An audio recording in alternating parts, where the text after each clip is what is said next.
Good afternoon. Good afternoon. In this last but not least session, panel of this conference, I am meeting a lot of good and old, not in age, but in friendship, friends of mine. Well, I must say that we have only 20 minutes for each paper. And I'll be very short, and I should like to begin. Well, the first paper is by Maria Shevtsova. Maria Shevtsova. Shevtsova. In italiano dicono sempre Shevtsova, perché lui fa problema, ma tu fai un casino. Se pensate che sto traducendo il suo libro su Stanislavski, I am translating his book on Stanislavski. I begin very, very well, yeah. Fine. Yeah. A parte il cognome, Maria è una mia carissima amica, citerò soltanto due titoli della sua produzione molto importante, 50 Key Theatre Directors, Odin and the Mali Drama Theatre, e questo ultimo libro, Rediscovering Stanislavski, in which Maria, non dico il cognome, Maria rediscover really Stanislavski. And this paper this afternoon is Odin Teatret and Stanislavski Legacy in 96-7 Collective Creativity. Please. Can I stay? Yes, if you want. I'm sorry, it's not that I wanted I felt shy about asking to stand, but it's better for me to stand.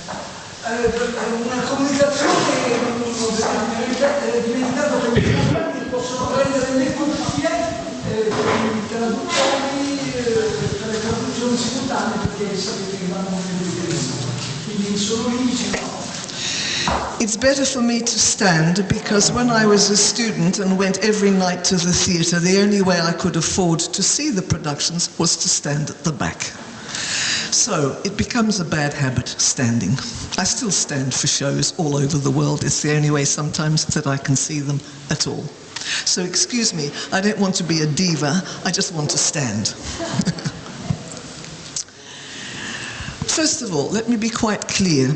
To introduce Stanislavski here is not because I want to reduce everything down to Stanislavski, nor is it because I want to somehow not distinguish between the thousands of small theatre groups that existed in the world since Stanislavski, but simply because it is important to give perhaps an even bigger picture, a bigger map of the subject of small theatre or terzo teatro, and I want to show how in this map Stanislavski has a very special place and we cannot ignore him in this discussion.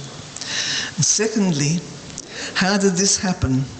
Last year, Eugenio and I met in Hungary, and I said, Eugenio, you have contributed to New Theatre Quarterly, which is the journal I edit for Cambridge University Press.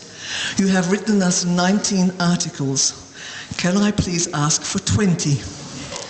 And what I would like to do is, will you give me permission to publish in English the introduction to your Italian book, Le mie vite nel terzo teatro, which I didn't know the title of at the time. I said, your last book, would you give me the permission to publish that introduction, no matter how long it is? It turned out to be a good 15,000, 16,000 words, probably the longest thing we've ever published in New Theatre Quarterly, but what a great honor. And what I wanted to do is to have that article come out in February of this year, because it is the 60th anniversary. It was also my personal signal to Eugenio of my great esteem, admiration, and love of him and of all his achievements, and I wanted to recognize this not only today in my talk, but also in the journal on which I have worked for so long, 25 years, and so hard, to make it worthy of people like Eugenio. So Eugenio, this is in your honor, and I dedicate this to you.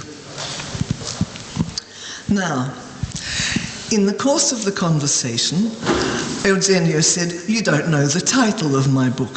I said, no, I don't. So what is it? Ah, Le mie vita, he says. And I looked at him and said, ah, Stanislavski.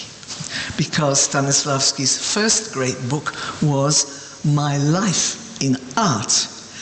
And Stanislavski's art is Eugenio's third theatre. Now, also in 2023, last year, in our famous meeting in Hungary, I went to France to see Ariane Mnouchkin's Notre vie dans l'art, Our Life in Art. A second reference to Stanislavski, which didn't escape my attention. And on the strength of this, I decided, when Eugenio invited me to come and speak here, first of all I said, well, I don't have to, everybody else will speak for me. I decided that the best way was actually to bring this together in this time, because there is two other important references that are like omens for this talk. The first is that in 1923, Stanislavski did write letters to Moscow about the period in the United States. It was the first phase of 2 years of spending in the United States. They went very clearly and openly to make money, to keep the Moscow Art Theatre alive. They were skinned by that is to say, lost all their money and went deeply into debt because the agent actually wasn't completely honest about what was involved in the contract. The contract was rewritten for the company to try and recuperate its losses. It's quite an interesting story of the way in which traveling abroad to a big new country like the United States from what was now already a Soviet Union was also met with a great deal of Russophobia in America, and one way was to actually cross through all these political difficulties by completely engaging all the audiences who came to see their productions. So that's one aspect of the story, and that happened in 1923. And of course, when I went to see Ariane's show, it was very clear to me. Immediately I understood that the reference of her title, Notre vie dans l'art, was that reference to the 1923 meeting of the artist. It's fictional, of course. The writer, God, I've just forgotten his name, Richard, it'll come back to me later. The writer invented this conversation between the actors in Chicago in 1923. It was also in 1923 that two great figures from the Moscow Art Theatre studios, there were 7 of them, please notice, they're not counted, we only hear of 2, the second and the third, but there were 7. They were all vital, and they were all part of the collective creation with which Stanislavski started the Moscow Art Theatre. So the first thing to notice is this. So 23 becomes a symbolic kind of date in this story. And the next biggest symbolic date is a letter that Stanislavski wrote in February 1923 from Chicago to his co-founder of the Moscow Art Theatre, saying, We've had tremendous success. It hasn't been easy, but the one thing on which we can base our success is the ensemble.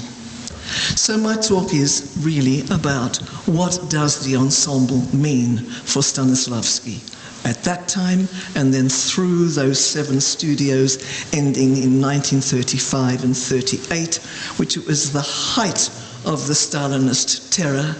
And in the height of the Stalinist terror, Stanislavski was working with young students, 18, 19, 20, working with them in the 7th studio, constantly talking about the significance of working with their individuality, one of the most important things about the notion of the collective creation, an expression he started to use very early in the 1920s, already very early, so it's not a kind of add-on in his career.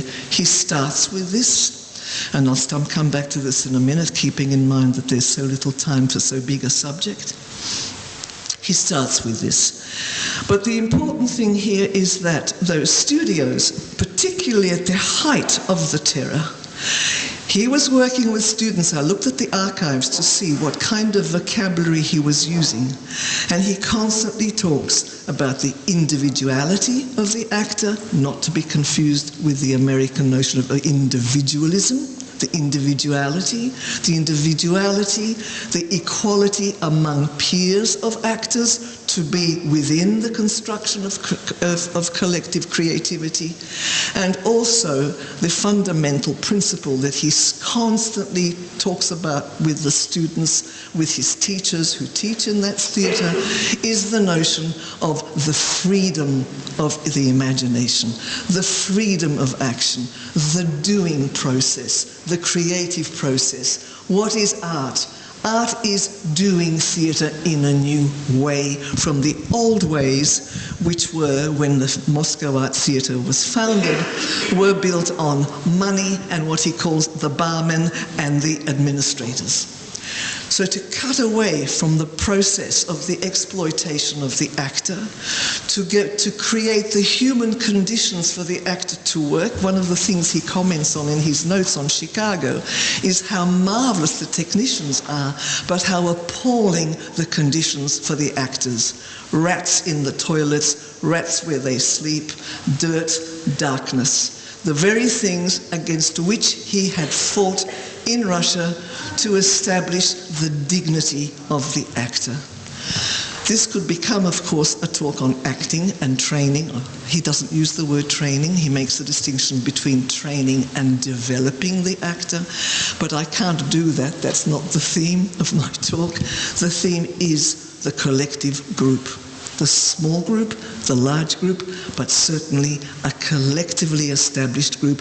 And what are the features of this ensemble that managed to absolutely wow the Americans so much that nobody could get tickets for shows in the whole 2 years that they spent going backwards and forwards from the United States back to Europe, not back to Russia, back to France, back to Germany, to try and make some more money there, to pay their way back to the United States. Quite an extraordinary feat, really, of tremendous optimism and freedom of thinking and freedom of attitude and attentiveness to detail, which characterizes his whole notion of the ensemble. So that when the Moscow Art Theatre was formed, as when those 7 studios were formed, the principles were, and this is just giving you a quick summary, not to go over my time, the spirit of togetherness and working together closely. Not a team. I make a distinction between team and ensemble, team and creative collectivity. Interaction constantly, listening attentively, working attentively with your partner, sharing the same values, ideas and aspirations, what my friend Bourdieu would call a habitus. Sharing that habitus, taking responsibility for it, working for the interests of the group and not for self-interest, stepping over the ego to be accepting of the wishes of others, It's a big battle. There were battles and there were destructions. The studios broke down. The first great studio, the second one, actually the one that's called the first studio is really the second one, but the one founded in 1912, collapsed under the weight of competitive forces with such figures no less than Mikhail Chekhov, Vakhtangov, two great personalities, and Sulezhitsky, who was always very close to Stanislavski, a Polish-Russian who was very deeply Orthodox but was buried in two places. First of all through a Catholic funeral and then in the Novodovichi under Orthodox ritual. So his closest friend actually began to give up on the group that was that first big studio, saying, how do we beat this great ego, this need to assert yourself, when you have to abnegate that ego for the greater grouping collectivity? We talked about utopia yesterday. It is a utopian gesture on Stanislavski's part. In my book, Rediscovering Stanislavski, I have a section called Utopian Communities in order to place the kind of thinking that created the Moscow Art Theatre and those studios. But it is important to stress here because it has never been adequately recognized in any of the non-Russian languages I have read. And while I was working in archives on this material, it began to dawn on me that the Russian scholars hadn't recognized it enough either. So, what are the other characteristics? Stanislavski always said, you can see it all through the statements about in the various studios, you do not love yourself in the theatre. You love the theatre in you. And that principle was one of the founding principles of all these notions of the collective creation. The next thing, I talked about the habitus, the shared aspirations, values, and future progressions, also meant that the art theatre, like all those 7 studios, because they can be seen as separate groups but linked under the one big umbrella of the Moscow Art Theatre, all these groups, in fact, were establishing what Stanislavski saw as a new way of being. The actor was, as he says, the human being in the actor. It is a profoundly humanist vision. Never stressed enough for Stanislavski, which is partly why I did what I did with that book, but also because there is in this notion of the human being creating human beings in the collectivity, doing several things at once. Creating a new social model, which is the utopian model, with all its faults and all its dramas and all its battles and all its failures. But Stanislavski kept arguing, where there is hope, where there is faith, and where there is optimism, there will be not only survival, but victory. Something we should all remember in our very dark and horrible times today. Secondly, the social model meant also a new artistic model, because art for Stanislavski is not art, as Georges Bigot said earlier, it's art in the here and now for everybody. The Moscow Art Theatre was first established as a public service theatre. It was forced to get rid of its title, accessible to all, i.e. popular theatre, because of the Tsarist regime. So here is one instance of how an art theatre, which stresses so much the importance of the actor and a new way of approaching the actor and developing the actor away from the old models of posturing and a lot of noise and posing into something that is completely different, not realistic. Real is the word you use today, and that's a very Stanislavskian term. And so what is important here too, therefore, in the creation of the new model is the creation of a different kind of actor, the human being in the actor, and Stanislavski's, I call it always his mantra, the life of the human spirit. That the entire project of his whole theatre was to give space, freedom, imagination to be within the life of the human spirit, to celebrate that life of the human spirit.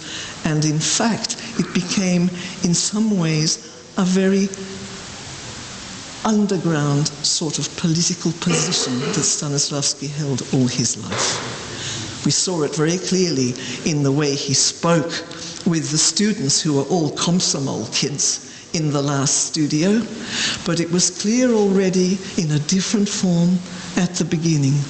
The different forms are vital because anything that might be considered to be indirectly, I'm not saying everything came directly from Stanislavski, no, indirectly, in all sorts of unexpected ways, like meandering water under rocks, it suddenly pops up somewhere else. All those areas that we've been talking about, so marvelous papers I heard here of the last few days, are all those elements that we need to thread, to see, to kind of connect with Stanislavski, because each different one shines all the more from being within this rather huge, complex. Eugenio, you call it an archipelago.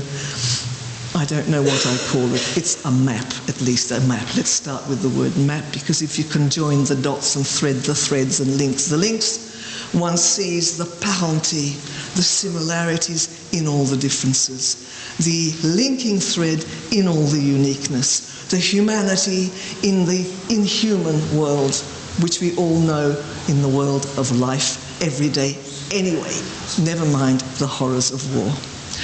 And then the next main thing, and then I'll end, the next main thing is that this collective creativity is the spirit in which to work, and the collective creation is the way in which you work. So new ways of working in aesthetic terms, new ways of working in social terms, and new ways of becoming actors who, in fact, don't play act, don't get up and perform, but who work together in some kind of orchestral. I use in my book a marvelous expression from Pierre Bourdieu, an orchestra without a conductor. I think that's a marvelous, marvelous image we could use for this whole notion that I'm talking about.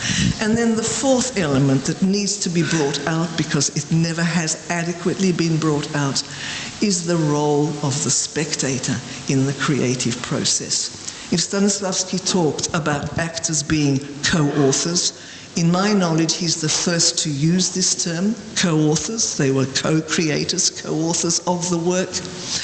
He also he talked about the electricity that passes between audience, spectators, and the actors, and he uses the idea of the circular circuit of the electricity charging backwards and forwards, the flow of energy that is absolutely vital to this new theatre that at that time was very new. It doesn't sound new to us anymore because we are more or less used to this language. But it was very, very new then. One last point to make simply is that the strong, strong spiritual dimension of Stanislavski's work needs finally to be taken into account. It's what brought Stanislavski and Grotowski very close to each other with their differences. It's what brings, I think, Odin Teatret, very secular though you are, also into this orbit. And it gives the future a space in which to breathe. Because if we cannot believe in a sense of something bigger than our egos, it doesn't have to be God. It can be the cosmos. It can be the universe. It can be a different version of what one considers to be bigger than oneself. But without, Stanislavski insisted, without that sense of something bigger than ourselves, there cannot be any art as he understands it. There cannot be creative collectivity as he understands it. And as probably, maybe, I don't know, it might be too much to say, there probably cannot be that sense of attentiveness, of communion, which Stanislavski sought between actors and actors, actors and audiences, audiences and the theatre, and all the other people who made up the processes of performance and this process, this ceaseless process of becoming, which is why he really established those 7 studios, to allow people to keep becoming in time and space. I think that will do.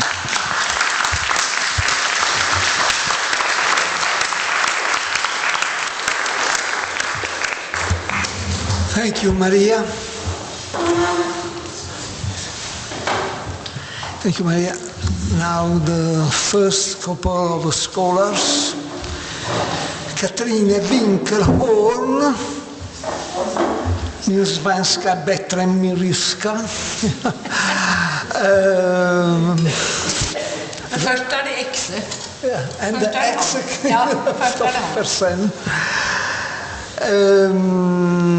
Kathrine is a scholar who has edited a series of books within theatre and performing arts and the cultures. Erik has written a very important book about Odin theatre, The Actor's Way, and he is editor of the journal Perrelli.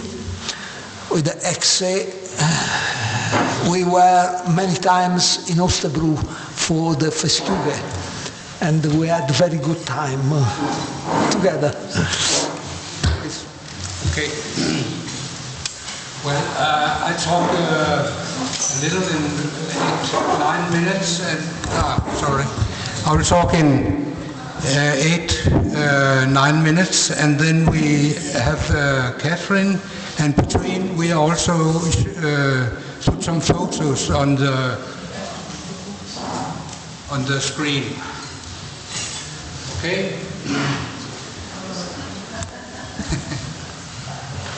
I'm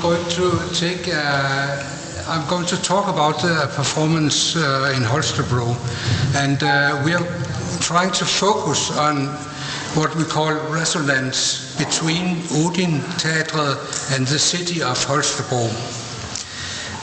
The German professor Amoruso has this key concept, resonance. It's an unexpected feedback between subject and object in time and space, and in different levels, sensorial, aesthetic, mental, emotional, empathic. There will be resonance between friends, family, in sport, and in relation to nature. Resonance with dogs are very visible when you see it's biting. And of course, in ritual, there's resonance. For example, Odin and Holstebro made a ritual, a marriage ritual, and in 2004, and of course there was some resonance there.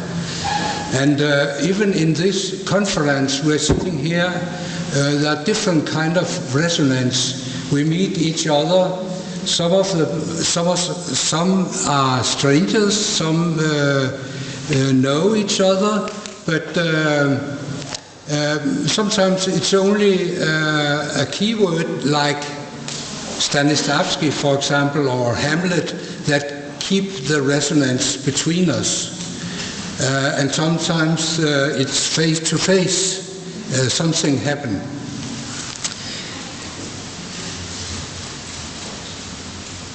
Rosa, the professor, emphasizes that the loss of resonance in modern society is huge. But he points out that it's a possibility of art to recreate resonance. And you can say Odin has created many different kind of resonance in the performance spaces, especially, for example, Bartos, and also in time, like this, 60 years resonance, and of course with different partners, also in time and space. In 91, 1991, Odin organized the first festival week in Holstebro called Waterways, which emphasized the underlying connection that has developed the identity of the city. The theatre got money from a new governmental foundation to support collaboration between professionals and amateurs and, we'll say, create resonance. The Odin invited a number of institutions and individuals, and among other academia from University of Aarhus that collaborating with mountain climbers. Also, they invited Hotel Performer, a performance theatre, who had a completely different kind of concept of stage behavior than Odin theatre.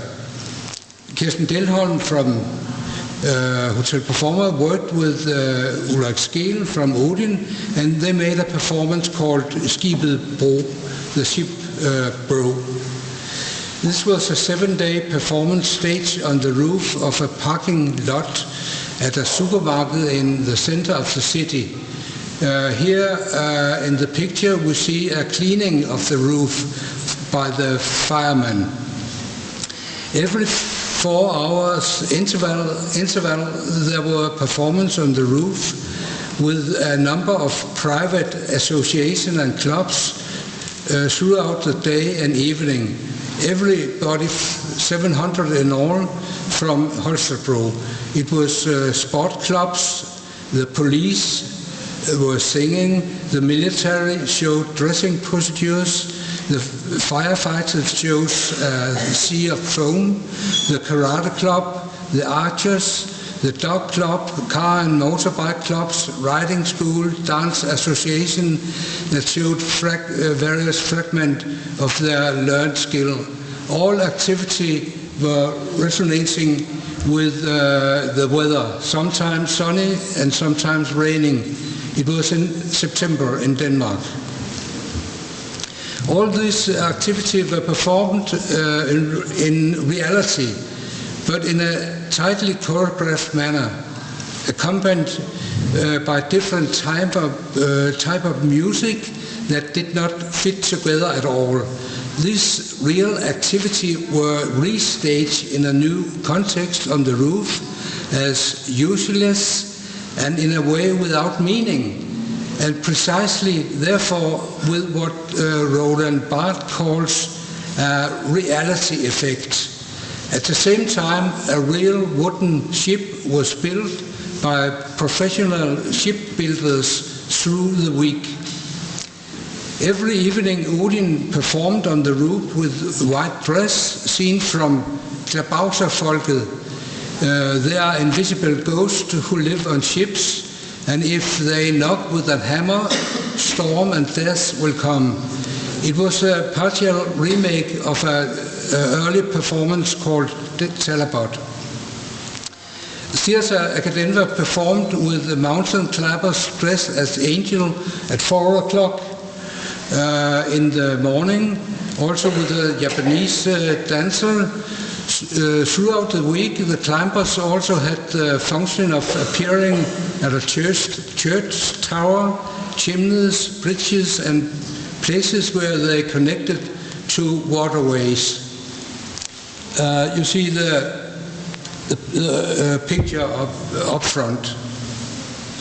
At the end of the week, the ship was finished and secretly transported to the city park, where it was buried, accompanied by a figure of the Odin, along with the golem, a kind of soulless relic from a previous performance. Those many activities create different effects, and I will just mention 5 of them. One, tradition between Odin and Holstebro Festival every 3rd year became an effect, and also an important democratization factor. to Odin's special form of scenic behavior could work in some kind of assemblage, both art and non-art, actors and non-actors. This means that the work resonates with the social reality between strangers who otherwise live on separate islands. You see here the climbers and Odin meeting, looking at each other, and both are strangers to each other.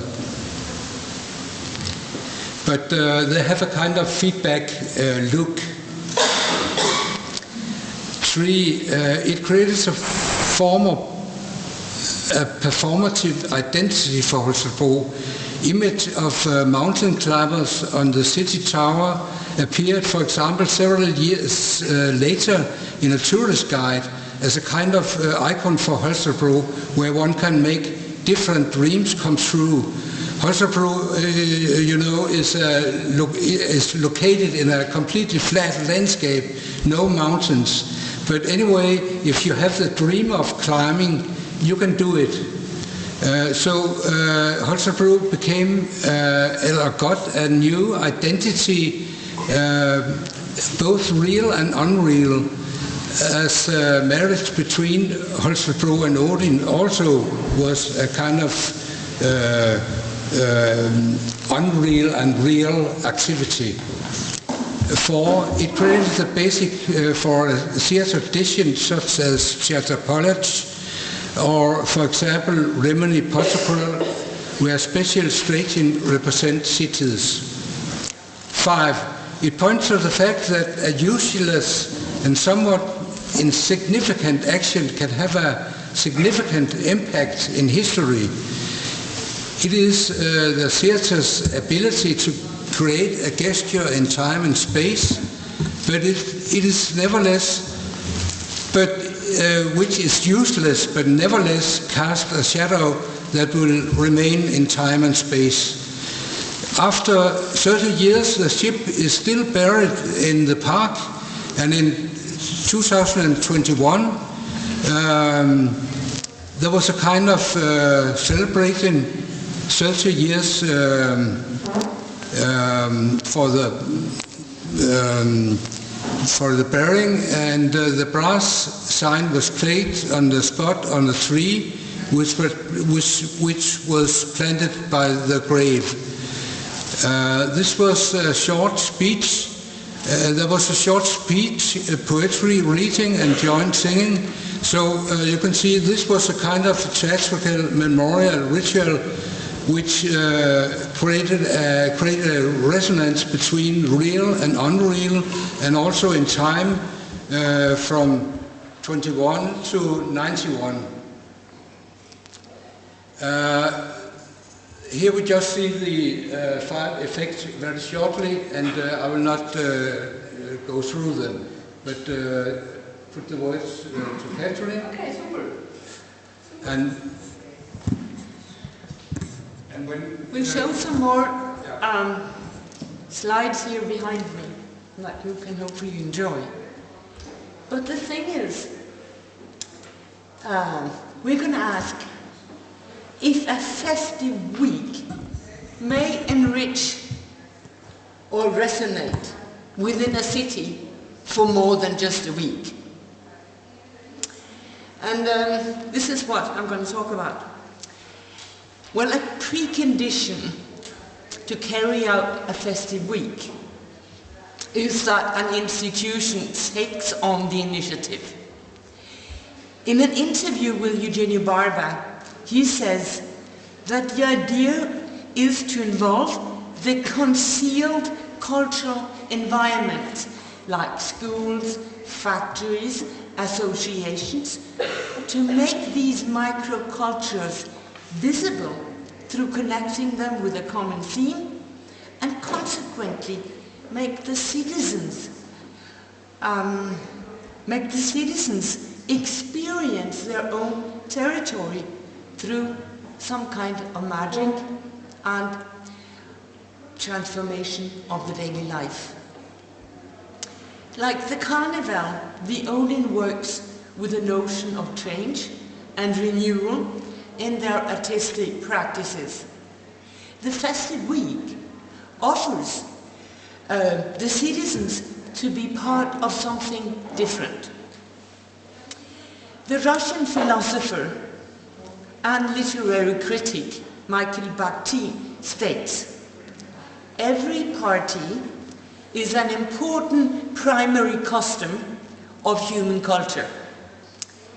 But for a party to become a lively party, one must add a spiritual and an ideological dimension."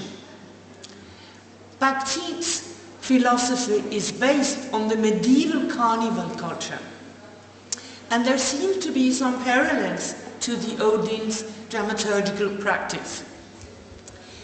Bakhtin sees the carnival as a real-time celebration of change and renewal.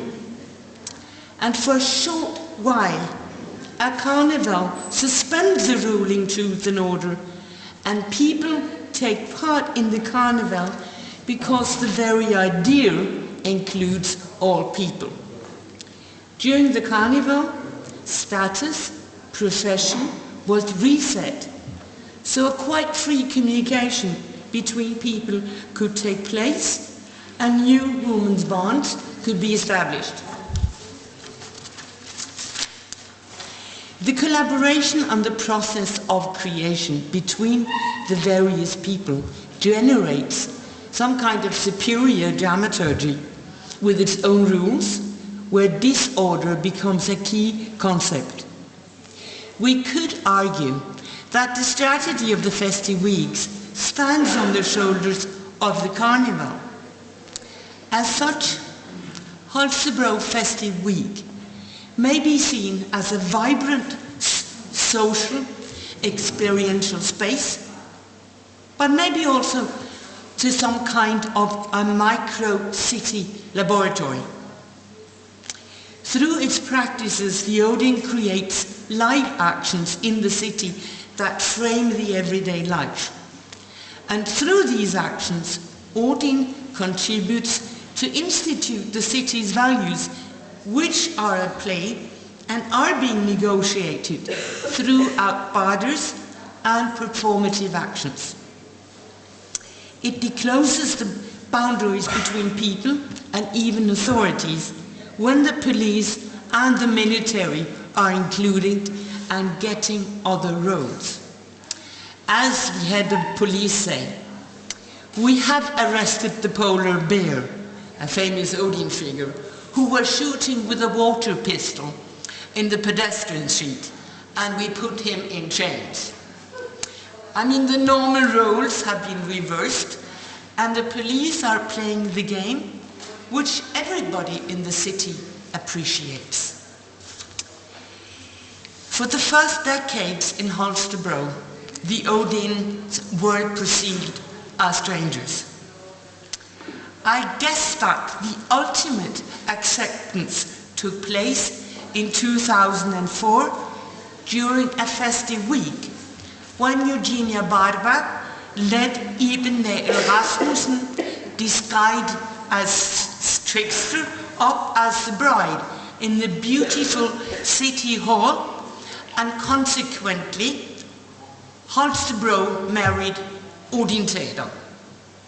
I believe some of you attended the wedding, and it was not just a performance. It was a double action of devotion from a political entity and a theatre. I've talked to a number of people of what Odin means for the city and the city and citizens. One second, here we go.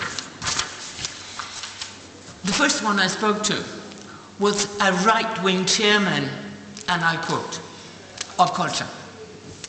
Now we have realized that these strange people generate something in the local community that is unique. Now we understand what it offers the city.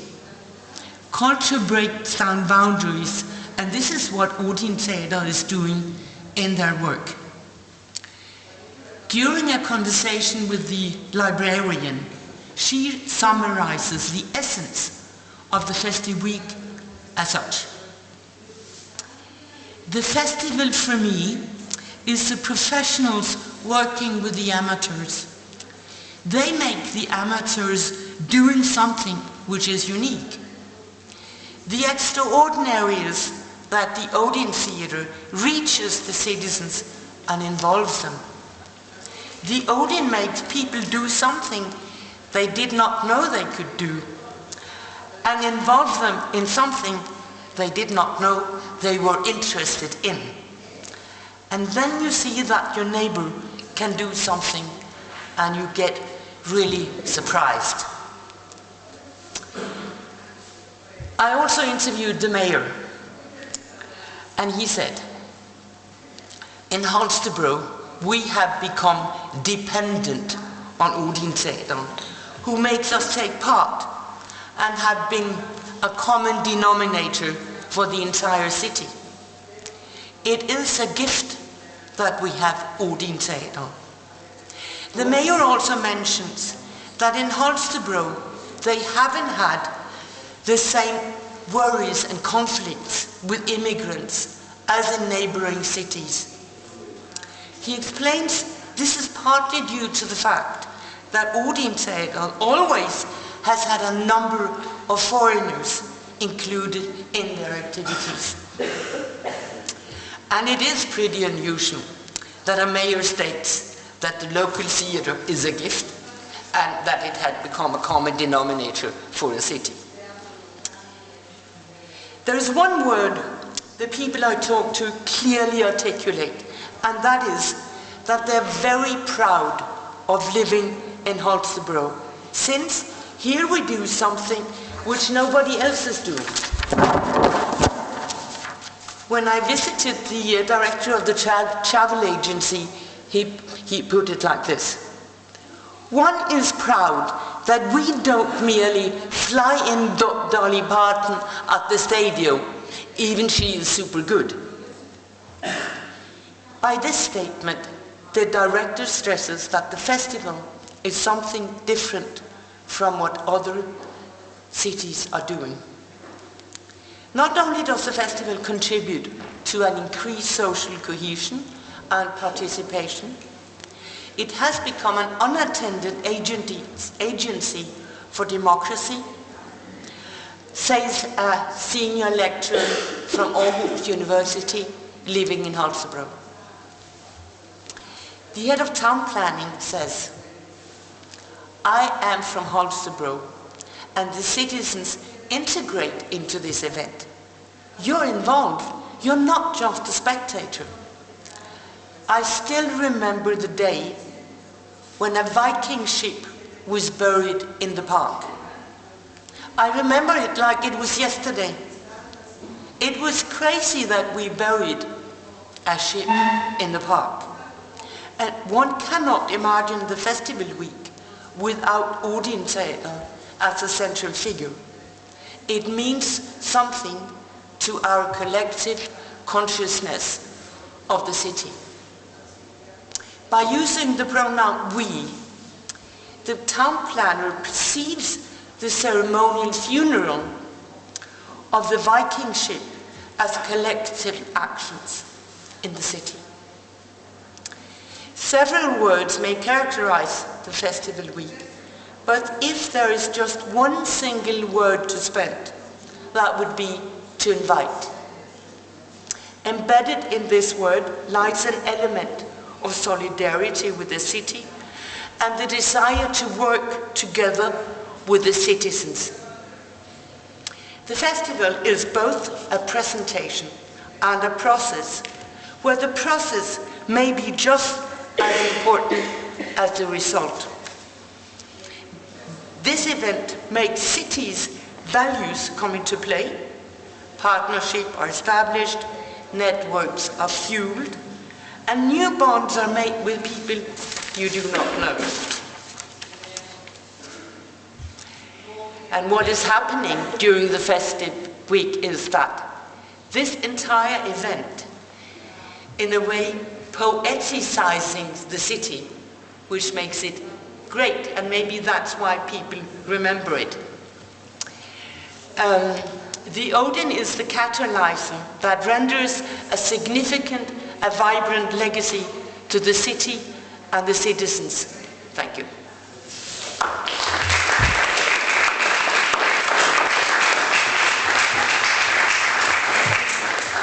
Thank you, Kathrine and Erik. And now the paper by Franco Camilleri, University of Malta, Aesthetic Pulsing, taking a cue from Eugenio Barba and Odin Teatret. Franco Camilleri is the author of the Performance Training Reconfigured 2019 and Performance Training for Actors and Athletes 2013. Camilleri is a sportman too. Thank you. So, in performer training for actors and athletes, I propose Via Atleta, way of the athlete. It's a modality of performing that is not based on a specific technique, but on the quality of psychophysical commitment, engagement. This Via Atleta engagement is manifested in the dynamics of play as autotelic activity in and of itself, collaborative competitiveness in its etymological sense of flying with, and Georges Hebert's auto-emulation, a kind of self-competition to improve oneself, and pacing as an organizational framework during performance. The concept is presented within a historical contextualization prompted by Artaud's effective athleticism and Franco Ruffini's analysis of theater and boxing, specifically what he calls azione in vita, to mark the truth of scenic action, quote from Ruffini.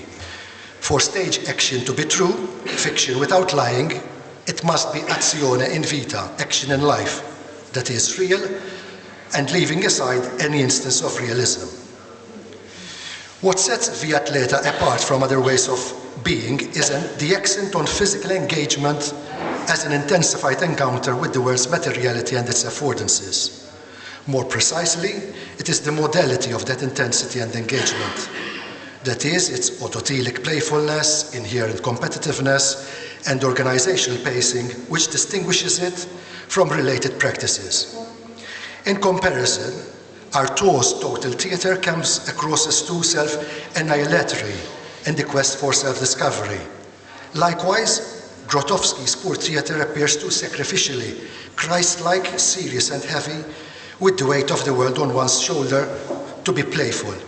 Conversely, Lecoq's mime is relatively too light in its neutral mask tonalities and comedic potential and in its technical codification, especially when compared to the cruise corporal mime, which in turn is closer to Grotowski's spirit. Despite the reductive sketchiness of these comparisons, these are helpful to situate by association what I understand by Via Atleta in a constellation of known practices. Of course, given the modality of engagement, all the above and similar psychophysical approaches can serve as a Via Atleta in their own right. Perhaps the closest that comes to Via Atleta is Eugenio Barba and Odin Teatret's floating island that generates its own ecosystem of material affordances for actors. Specifically with regard to one of the three principal elements of this approach, pacing. Aesthetic pacing is proposed in my book within the frame of organizational structures in theater and dance performances, mainly as prompted by Barba's understanding of the multi-levels of performance scores, partiture, all of which require the organization and motion of pacing when presented to an audience, that is during performance. The conceptualization of aesthetic pacing highlights the relevance of Barba's terminology and Odin's approach, as well as their potential to still offer refreshing insights and inspirational scope for development after 60 years of practice. Since I'm presenting this in Lecce and pacing is generally translated in Italian as ritmo, stimolazione, or even andatura, it is best to clarify the use of the term. A typical dictionary definition of pacing would be the act or result of setting the rate of movement or progress, or the speed at which someone moves. In other words, pacing refers to the quantity of movement over space and time, which is necessarily also related to the quality of that movement. This is of essential importance in sports, but not usually a focus in the performing arts, except as it may relate to the quality of inner life, such as pacing emotions and imagination, or dynamic qualities of energy. I will now elaborate on some of the practicalities and implications of the concept as prompted by and inspired by Barba and Odin Teatret. Similar to its athletic equivalent, aesthetic pacing entails overseeing and regulating processes, including internal and external monitoring, anticipatory and retrospective analysis. Barba's description of score in Odin Teatret practice can be adopted as a model that applies more generally to performance realities. Quotation. So at Odin Teatret, the term score refers to the general design of the form in a sequence of action, the precision of the fixed details of its action and its transitions, the dynamism and the rhythm of a series of actions, and the orchestration of the relationship between the different parts of the body. Although all four aspects deal with the manifestation of a performance score, and therefore with its external dimension, what it looks like, it is possible to discern some subtle differences. The design, form, the structure, beginning, middle, and end, and the fixed details, including the direction, quality, and variation of energy, of the first 2 points refer to the external characteristics or the shape of a score. Conversely, the dynamism, the rhythm, the organicity or orchestration of the performer's actions in the remaining 2 points provide a window on the internal features that drive that external. So if points 1 and 2 refer to the idealized structure of the score, what it should look like, points 3 and 4 mark its actualization or experience, what it feels like for the practitioner but also for the audience. The feeling of motion and its organization in Barba's third point provides the key to the aesthetic pacing that I am proposing drives the score as a coherent and organic whole, translating it from the singular sameness of the idealized structure of the score to the different multiplicity of the performed actualizations we see every night. It is precisely this felt dynamism that breathes life into the general design, the fixed details and transition that constitute a score. It is also what enlivens and orchestrates the different parts of the body. It is not a coincidence that Barba associates this dynamism with the speed and intensity, thus recalling running and other sports that regulates the tempo of the actions that compose the score while as it is being performed.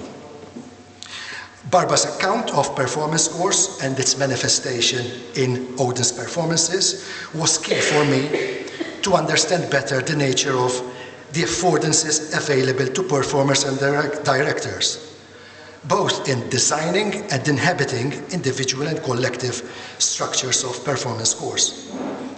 The work demonstrations of Odin in particular, as performed presentations of training, composition, and rehearsals, highlight this X-ray vision of the scaffolding in an Odin performance and the organic complexity of its pacing.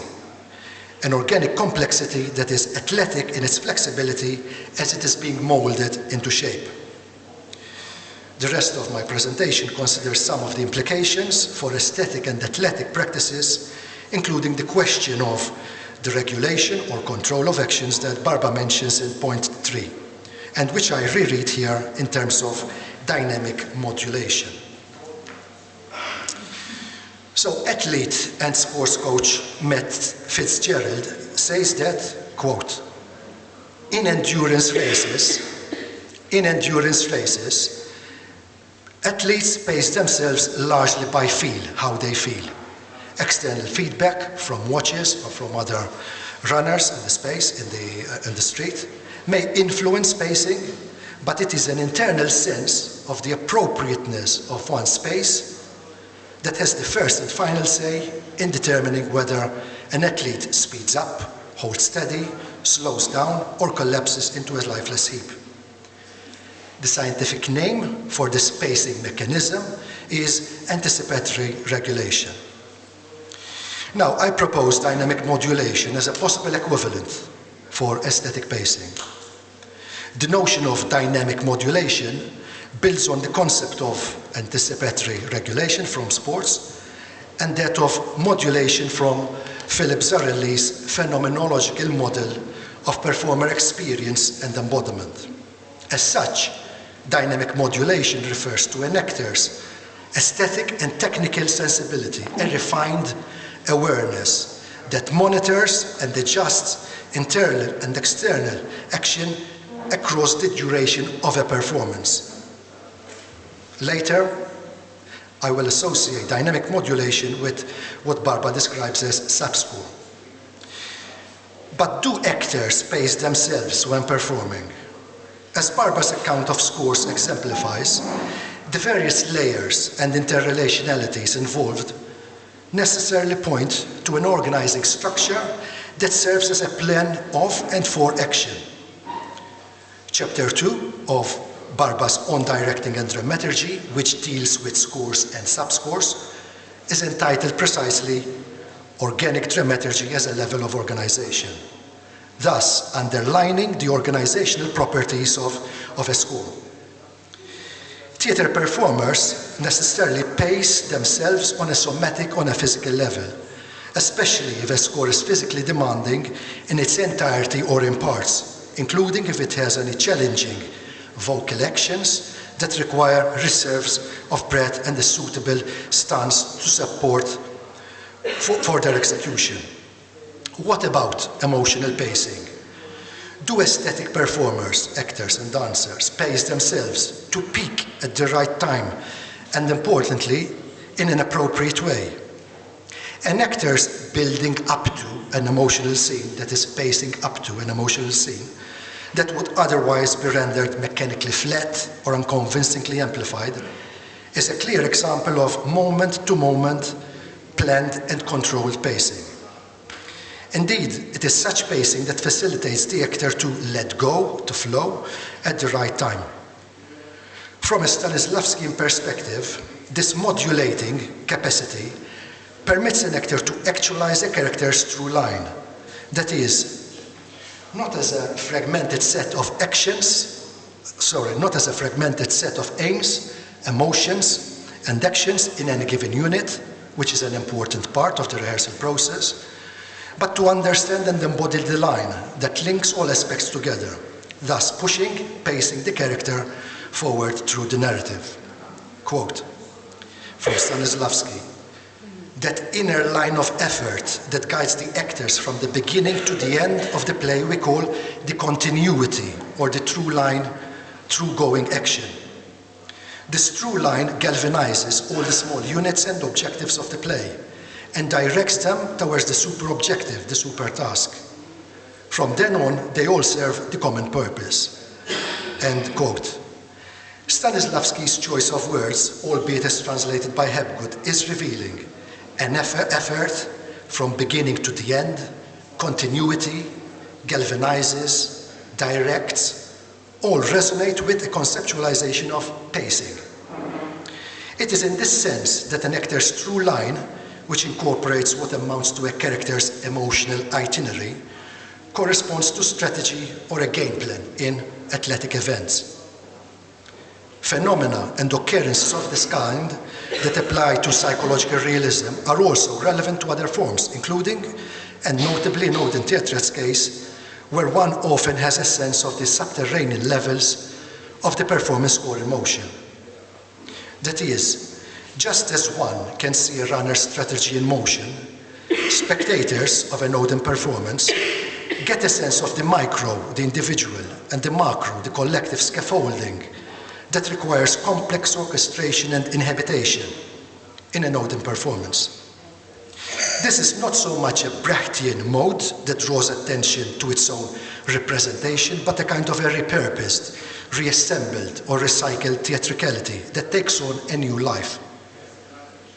The at once eclectic and idiosyncratic assemblages of Odin's costumes are a case in point that reflect the multi-sourced and multi-authored text, actions and sequences, interactions and musicalities in the montages of Odin scores. Like Team Runners, it is the design and orchestration of that score that Odin actors have to pace to life in performance, and they do that individually, principally through what Barba calls the subscore. By subscore, Barba understands, quote, the thread that enables an actor to follow through the score. It is, quote, the tale an actor tells herself as she improvises her inhabitation of a fixed score. The score remains the same, but the way it is brought to life is through these tales that function as, quote, an inner support or a hidden scaffold that involve, quote, rhythms, sounds and tunes, silences and suspensions, fragrances and colors, a stream of stimuli or inner actions which turn into precise dynamic forms. This is what enables actors to pace their performance through a strategy that recalls, for athletes, for example, what is called active distraction, seeking to maximize their performance by minimizing their perceived effort to go faster, higher, and for longer. In theater, of course, it is not merely a question of physical expediency and efficiency. As Barba goes on, without a subscore, what the actor presents is a creation of is not the creation of a subjective stream of reactions, an organic line, but gesticulation, movements and random displacements. This does not mean, however, that without a subscore all that the actor presents is athletic movement, as if the latter is devoid of organicity and coherence. Done properly, athletic movement has its own psychophysical logic based on what is called movement economy, as well as other strategies of a work upon the self that resemble, albeit in a different discipline, Barba's conception of scores and subscores. Some concluding thoughts. It is only with regular practice, during rehearsals, and extended runs of a performance, that pacing is refined to an extent that any issues in performance, however minimal, are flagged up or rectified during the activity. As a practice, pacing marks a second-order process which operates on and reorganizes existing material. Can this second-order technique strategy be trained? Or is it a matter that simply occurs with practice and experience? It can be trained insofar as Zarilli's subtle aesthetic inner body mind, which is not a specific skill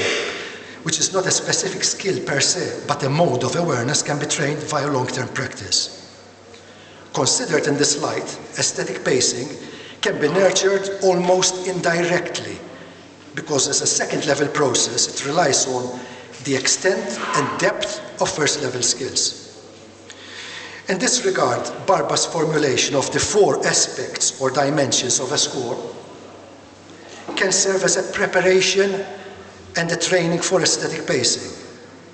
That is, since pacing is a second-order process or structuration that comes into its own during performance, Barba's conceptualization of a score becomes also a sensitization of not only how to compose or design an individual action or collective actions, but how to perform them and direct them in terms of the general design and its evolution, the details of its action and its transitions, the dynamic and rhythmic musicality of a series of actions, and flowing orchestration of the performing body.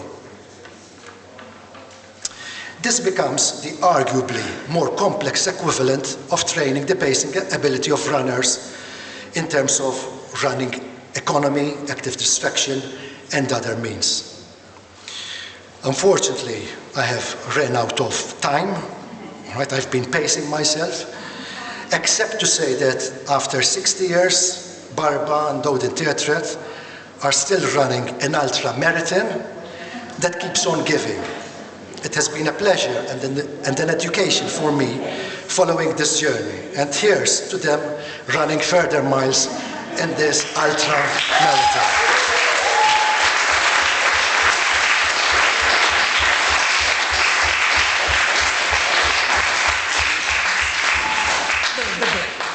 Yes. They asked me a break. No.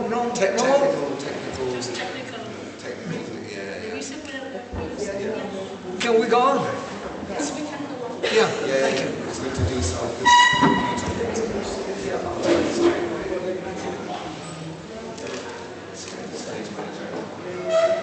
Anyway, after this panel, for people who are still alive, who have got a present, a book, in Spanish, English, and Italian about our archive. So, be still and quiet.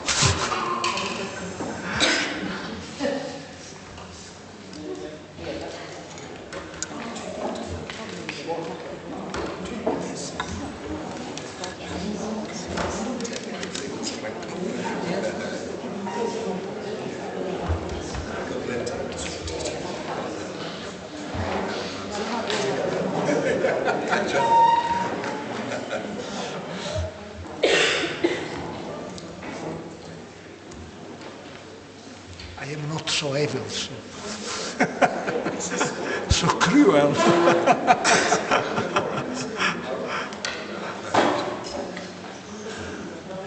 Well, with these clouds, now the second couple of scholars, Annelis Kuhlmann, Aarhus University, Adam Ledger, University of Birmingham. They have written together a very noted book about Odin theater that we can buy over there. Please. Go on. You can start. Thank you. Thank you very much. Barber's work as a director is not an easy thing to control through writing. It moves simultaneously in many directions, partly because he and the ensemble generate ideas and actions instinctively as a way of being.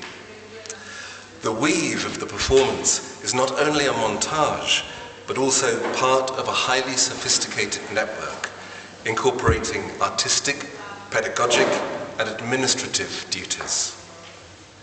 As we have explored in earlier work, the image of a performance system of clusters or a complex web of routes may be the perfect illustration of Eugenio Barber's work as a director.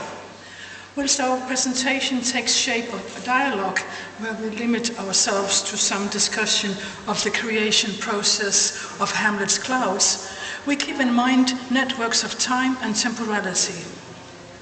Yet even as it stages its own history, Hamlet's clouds is very much present, as we have all seen here at the conference. We witness a production which, perhaps surprisingly, leans very much on Shakespeare's famous tragedy. Barber seizes upon Shakespearean dramaturgical tropes to make frames to tell a version of the Hamlet story and to promote his typical strategy of offering a double track for spectators. There is the narrative, but always a narrative of the group, and now in its new circumstances. The return to myth, to the story of the story, makes us, if we have been spectators of many Odin performances, feel somehow at home in the performance. but it also reveals the story of a director and actors staging a performance in the context not only of biographical artistic history, but also a recent great upheaval. As the group is no longer based in the old farm, where it had settled in 1966, Barber and his actors found shelter, at least for some time, in an abandoned hospital building in Holstebro.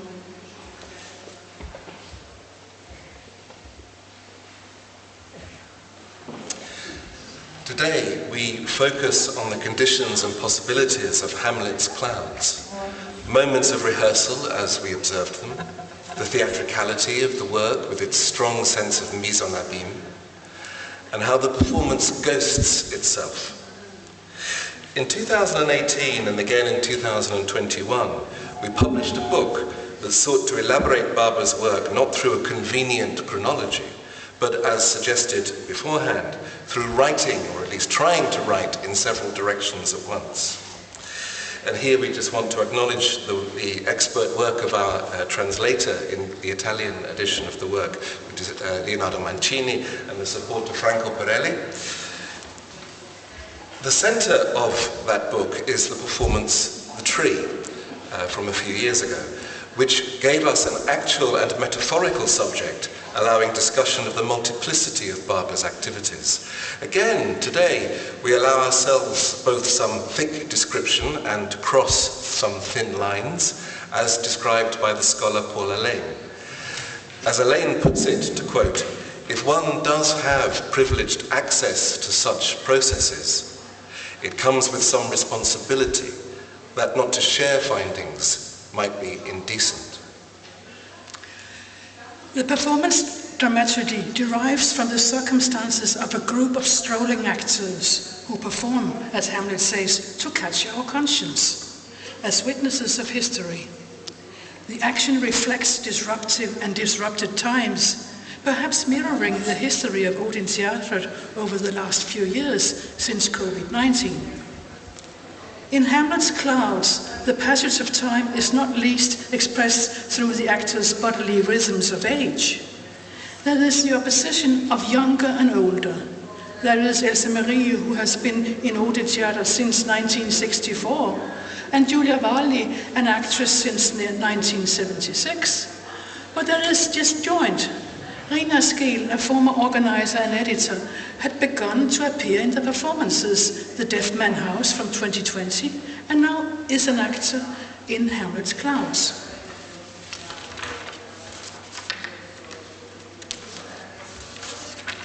Ulrik Skeel joined Odin Teatret as an actor in 1969.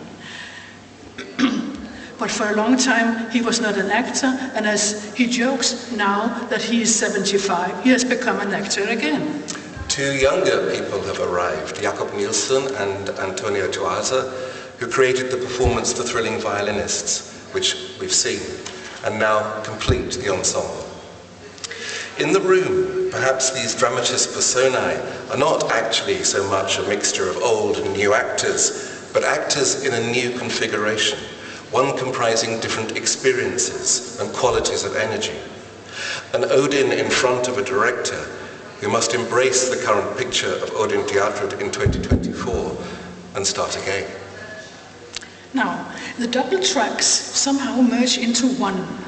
The thick line of the narrative is covered by a thin storytelling about the late history of the ensemble, met by a ghost which in Else Marie's presence still rhythmically has one foot in older times. Against all odds, the strolling actors break the rules of unexpected mirroring of their tragedy. They work through an energy or will to demonstrate excitement and joy, even when framing their existence in the context of a surrounding world full of shipwrecks and abuses of power. The actors become the histrionics of their own story. Strikingly enough, this poverty turns into the richness of Hamlet's Clouds. An improvised sign names the rehearsal room the Inger Langsted Magic, or Conjuring in some translation, the Inger Langsted Magic Hall. And this is after the name of the person who helped the Odin move to its former and long-standing home in Holstebro. Despite attempts at transforming this found space, a few posters along the corridor, some black curtains, and a vinyl floor are the basic scenography of magic. This former hospital remains a concrete ghost town, now haunted by a nomadic theatre group. But time here is circular. Going back to shelters recalls Odin's first years in Oslo, where a wartime bomb shelter was the group's rehearsal space. It has always been a tradition that Odin Teatret revisits its past. On the left-hand side here you see the poster from Elsa Kvame's very moving film from 2017. And on the right-hand side you see from the film On Two Banks of the River. A rootedness in the shapes of time has also become a part of a strategy to recycle acting signatures in gestures and styles, but also in the group's ways of being part of a community.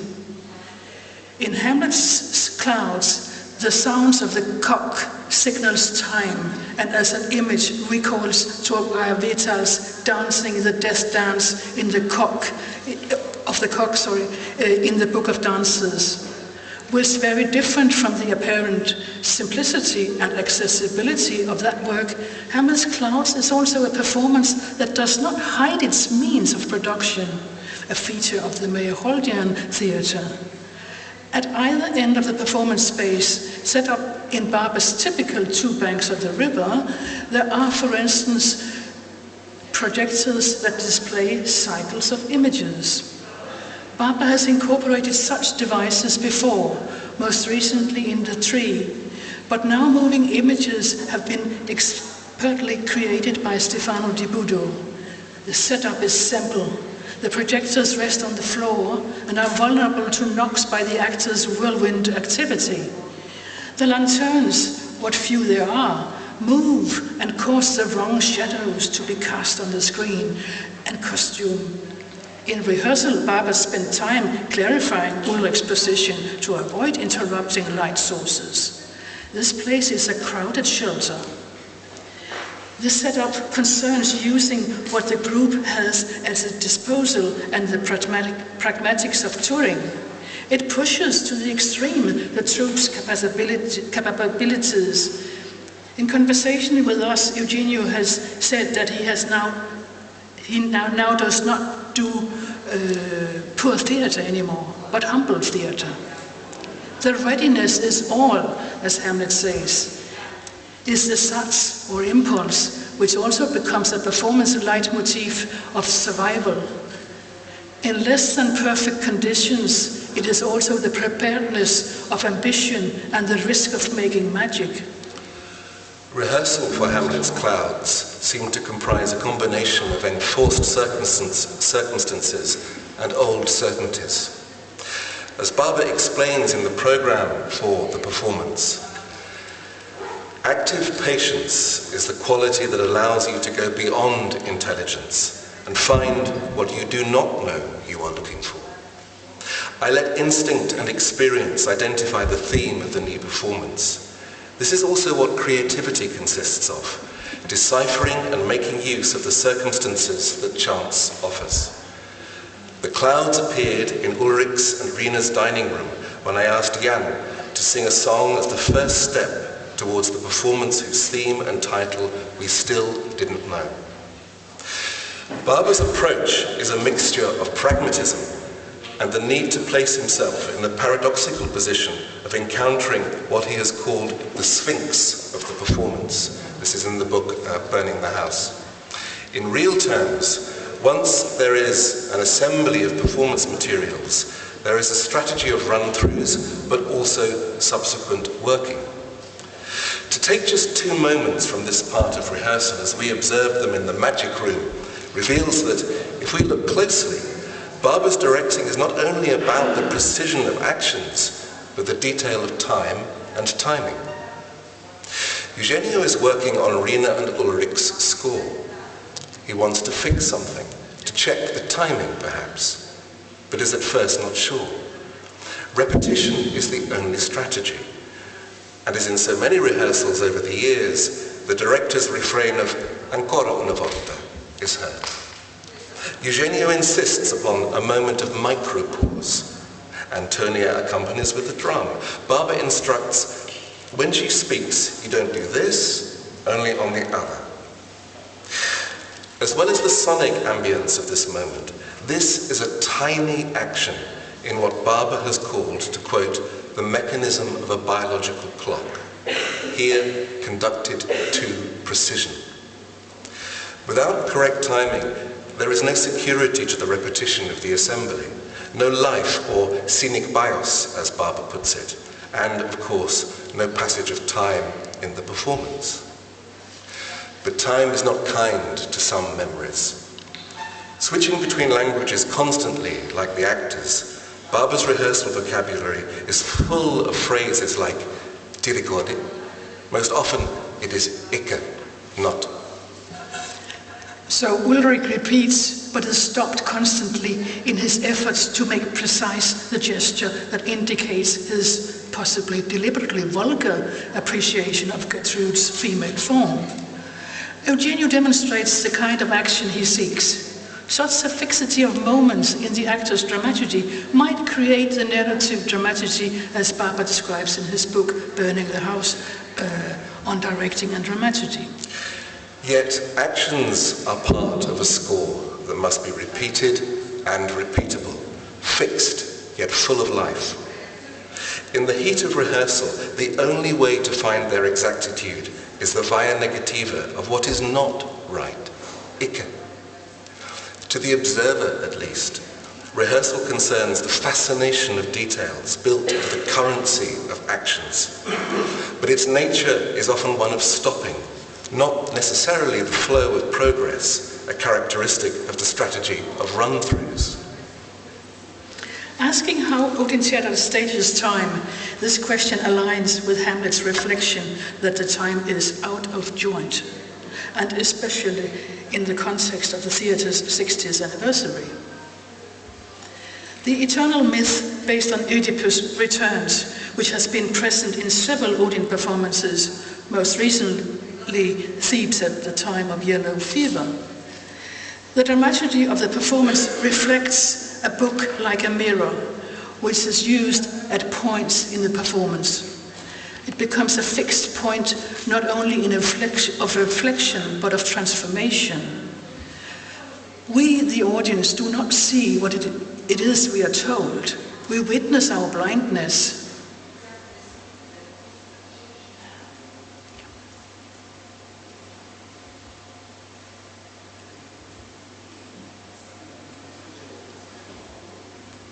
We witness our blindness like Oedipus. We stare into the future, recalling that, as Hamlet says, this is my dream. This may appeal not only to visionary ideologies, but also a simple human capacity to imagine and to move. Little by little, we understand that this story is not told by an idiot, although method and madness seem to go hand in hand. Agency is in the hands of the strange troupe of strolling actors that has arrived at its next destination, seeking an auspicious response. For 60 years, the work of the Odin is ultimately about persistence, a characteristic that happens only over time. Barber's practice is one of a certainty of terminology and what that means in practice, inside sometimes uncertain, even perilous circumstances. Eventually, the action creates the spectator's experience of the performance, what Barber has called, to quote, the evocative dramaturgy, something which, like Hamlet's ghosts, also haunts our recollections here. Writing about Clear Enigma, the performance chronicle that marked Odin Teatret's anniversary 10 years ago, we drew attention to the double meaning of the swing that appeared over the grave that contained the props and costumes of previous performances. It was a swing, but also linguistically in Norwegian, it means to remember, to recall. Thinking of time and temporality 10 years later, we can invoke new questions of double meaning about the staging of history, the historical stage, or a stage in history. Yet time is negotiated in the moment of performance and demands that we consider it only in present circumstances. Thank you. Grazie.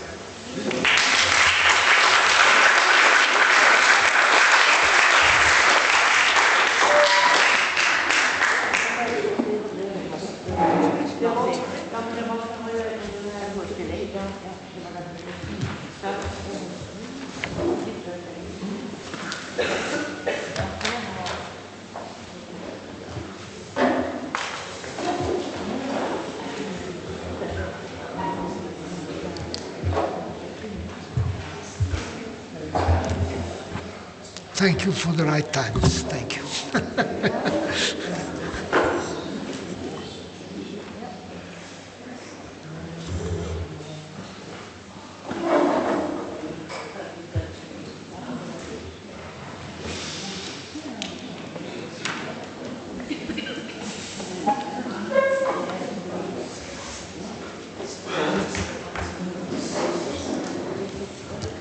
Siamo alla parte italiana conclusiva del panel. Valentina Venturini, Università di Roma 3, che è una specie di castello del barbismo italiano. Lei è una degna rappresentante, si è occupata moltissimo di Viviani, ma ha indagato anche il campo del teatro dei pupi, Cuticchio, ha scritto diverse voci per l'Enciclopedia Treccani, ma vorrei ricordare soprattutto che è una delle più appassionate e generose collaboratrici del comitato scientifico dell'AFLIS. È una persona a cui voglio molto bene, non si dice nelle presentazioni, ma io l'ho detto. Ecco, Valentina ci parlerà di orme che segnano cammini, le relazioni trasformative del teatro di Eugenio Barba. Prego. Grazie Franco. Il teatro è lo spettatore, così Barba titolava una delle sue lezioni a Roma 3 nel maggio del 2022 ed è proprio da questo punto di vista che ho scelto di guardare al suo pensiero e al suo teatro. Anzitutto per egoismo intellettuale, perché questa prospettiva mi ha consentito e mi consente di guardare con occhi diversi ad altre regioni della storia del teatro.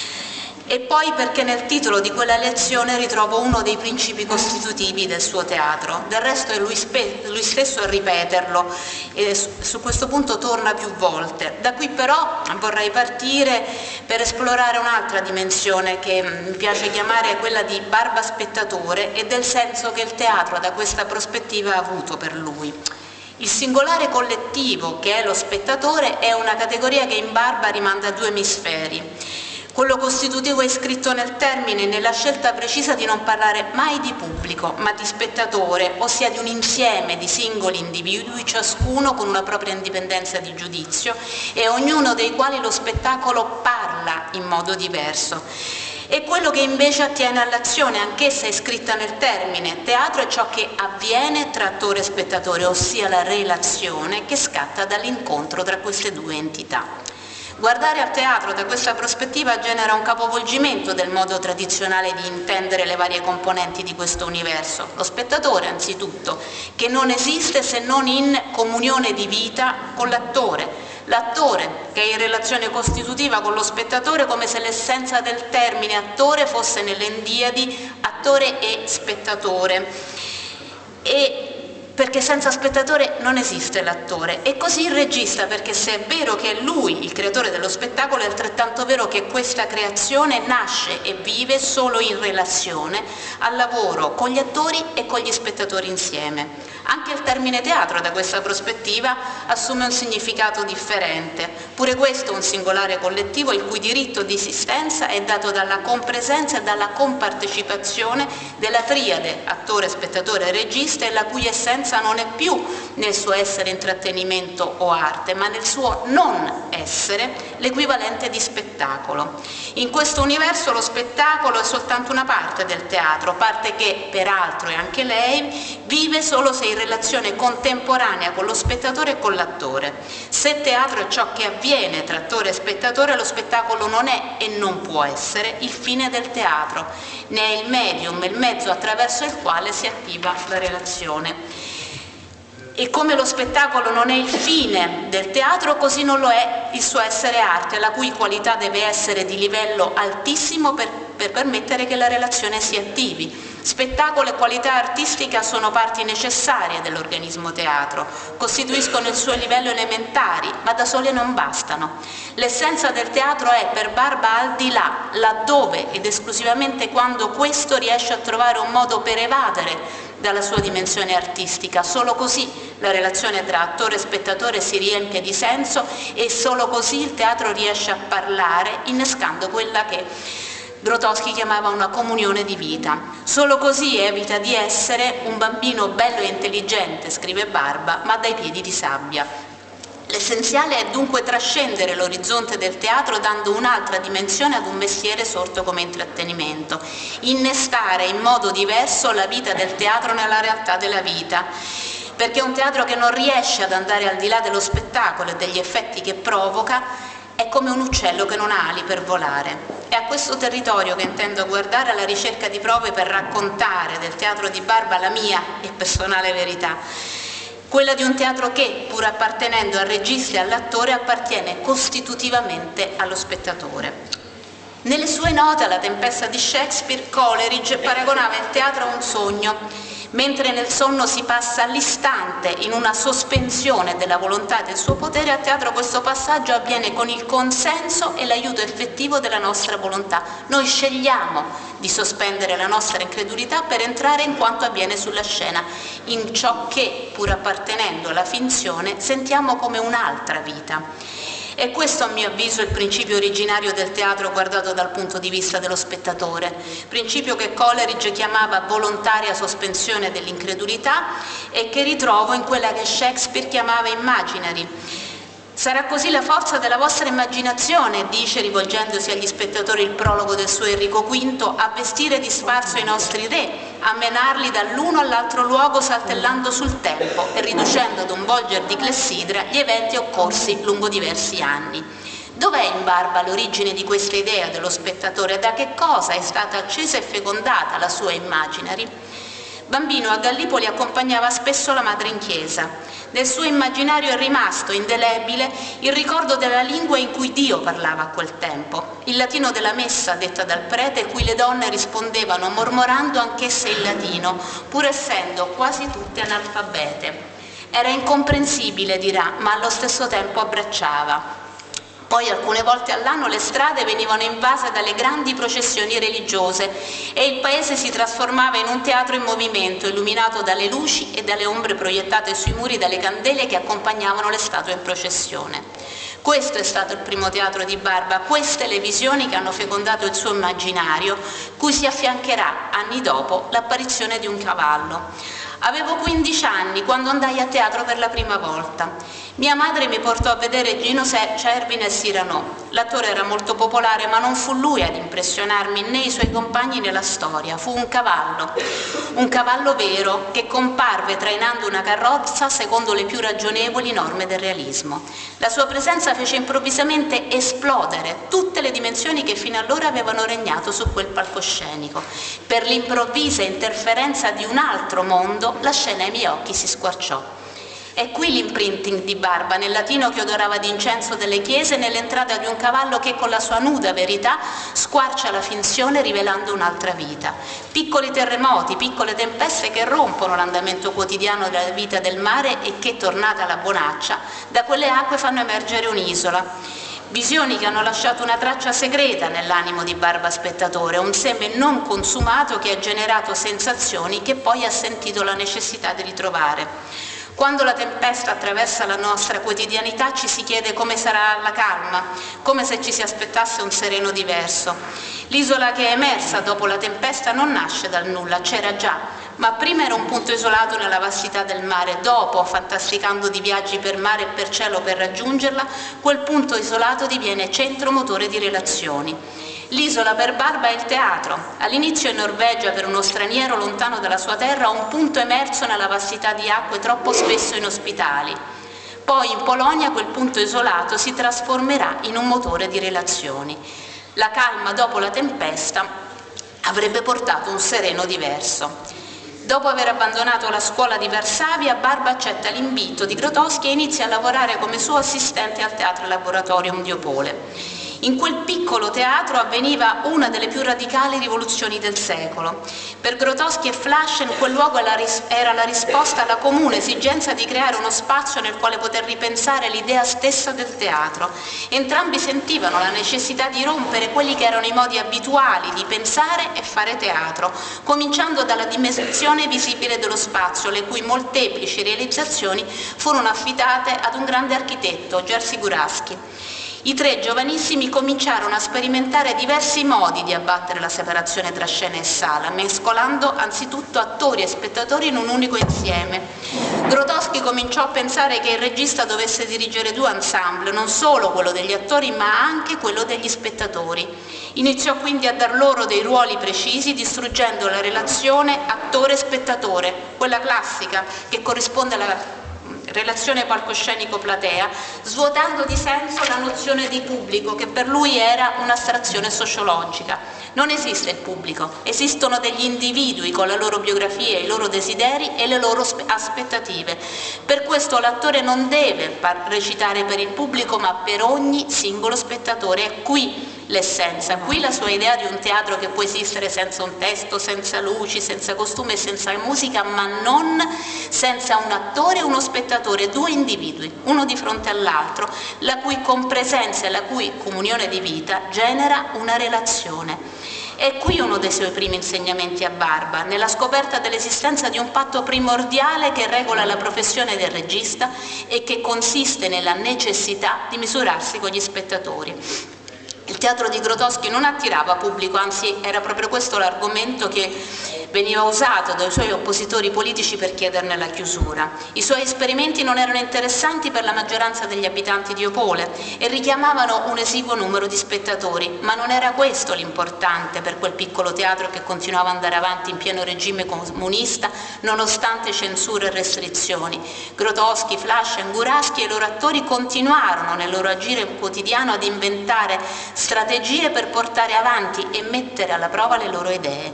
Nei 3 anni in cui lavorò con Grotowski, Barba fu testimone della sua resistenza, che era fatta per un pugno di spettatori. Il suo teatro povero, scriverà, non era una teoria né una tecnica né un come fare teatro, era il suo perché faceva teatro. Ecco, il punto isolato cui Barba aveva tentato di aggrapparsi quando era in Norvegia, ora era diventato una piccola isola, centro motore di relazioni e di resilienza. La Polonia, scrive Barba nell'introduzione al suo ultimo libro, mi fece apprendere a vivere il teatro come difesa dell'isolotto di libertà che siamo capaci di costruirci.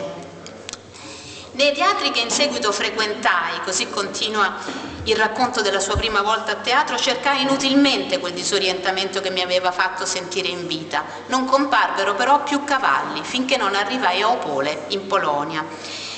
È qui che Barba ebbe il suo imprinting professionale. Anche per lui, come per il primo Grotowski, il teatro sarà resistenza, isola di libertà, ma anzitutto relazione tra l'attore e lo spettatore, dunque relazione con l'altro da sé, ma anche con se stesso, con gli altri che sono in noi, gli altri noi stessi. È in questa zona interiore altra in noi che inizia a germogliare quel seme che era stato gettato in lui nelle chiese di Gallipoli e nelle processioni religiose, seme che metterà radici con l'entrata del cavallo e che comincerà a fiorire quando, vedendo Cislak nel Principe Costante, ritroverà lo stesso disorientamento. Mai uno spettacolo, scriverà, mi ha sconvolto tanto, facendomi volare e atterrare allo stesso posto di prima, ora totalmente diverso. Le mie fondamenta erano capovolte, non riuscivo a capire cosa fosse successo a quegli attori che pure conoscevo così bene. Negli spettacoli che avevo visto Cislak era un attore secondario, adesso lo vedevo nella parte del protagonista. Uno spirito e assieme un leone che danzavano sulla punta di un ago. una visione che ha marcato la mia anima. Ancora oggi il mio sogno di regista è che ognuno dei miei attori prenda possesso di ognuno dei suoi spettatori, come Cislak fece con me. Ecco, il terremoto provocato da questo attore aveva squarciato il velo che custodiva e nascondeva la sua alterità, quella del futuro regista, altro rispetto all'attore in quanto era anzitutto spettatore, ma altro anche rispetto a se stesso, in quanto lo spettacolo, ma meglio la pratica del teatro, cominciava a diventare un esercizio di conoscenza che rivelava e permetteva di costruire relazioni anche con l'altro se stesso. Il teatro, sottolineerà poi con forza, non è soltanto un mestiere, è un microcosmo in cui vivere altre vite, serve a viaggiare ciascuno nel proprio individuo interno e assieme agli altri. È un lavoro che non resta ma che annoda relazioni che rimangono dopo lo spettacolo. Fra la persona e il personaggio, tra l'intenzione e l'atto, fra la storia e la biografia, tra il visibile e l'invisibile, fra i vivi e i trapassati. E fra noi e gli altri noi, mi permetto di aggiungere.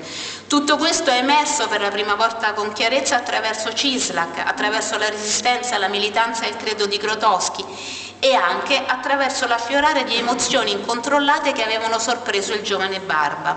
Prima di trasferirsi a Opole era andato al Berliner Ensemble, in scena Ellen Weigel, nella madre di Brecht. Al termine dello spettacolo Barba si scopre a guardare un altro se stesso che sta piangendo. Se ero stato così ingenuo da mettermi a piangere, che cosa non aveva funzionato nello spettacolo o in me spettatore? Era esattamente il contrario. Tutto aveva funzionato alla perfezione, tanto lo spettacolo quanto le reazioni del suo spettatore. Se è vero che alla fine della vita appariranno vivide le immagini che hanno abbracciato l'anima, scriverà nella canoa di carta, ci sarà anche Ellen Weigel con la sua bandiera rossa. È da queste immagini che abbracciano o marcano l'anima che a mio avviso lascia la differenza del teatro di Barba e conseguentemente quella del suo essere regista. Di qui, dal credo di Grotowski, nascono quelle che lui chiama le sue superstizioni e la sua sopravvivenza. Il latino superstare è alla lettera stare sopra la realtà, così come sopravvivere, che non è resistenza alla vita che scorre, ma sempre alla lettera vivere sopra. In Barba il teatro è sopravvivenza e insieme è superstizione, è, citazione, vivere sopra la realtà quotidiana, scalare le mura, andare a pesca di nuvole nei mari, alla ricerca dell'abisso senza fermarsi. Questa è la sopravvivenza e non perdere la capacità di afferrare queste nuvole, avvicinarsi a quello che c'è dietro e presentarlo come fantasmi, come risate, come volgarità, come tragedia in scena. È qui il primo regista che nasce in Barba, nella sua necessità di pescare, nelle sue esperienze di spettatore, l'essenza di cui riempire il senso del suo teatro. Mosca, Bolshoi, 1891, Salvini recita l'Otello. Tra gli spettatori Stanislavski, curioso della fama che aveva preceduto il grande attore tragico, ma quasi infastidito dalla sua persona, pingue e vecchia, atipica, scrive, per l'aspetto esteriore del soldato Otello. Stanislavski è attento ma continua ad essere freddo, quel grande attore non lo prende. Poi nella scena del Senato Salvini si trasforma, cancellando di colpo la pesantezza del suo fisico e i segni dell'età. Si avvicinò alla piattaforma sopraelevata dove stavano i dogi, si fermò a pensare, si concentrò e prima che potessimo accorgercene aveva conquistato la folla del Bolshoi. Gli era bastato un solo gesto, la mano tesa verso il pubblico tenne tutti quanti in pugno per tutto lo spettacolo. La mano chiusa a pugno significava morte, la mano aperta felicità, calore.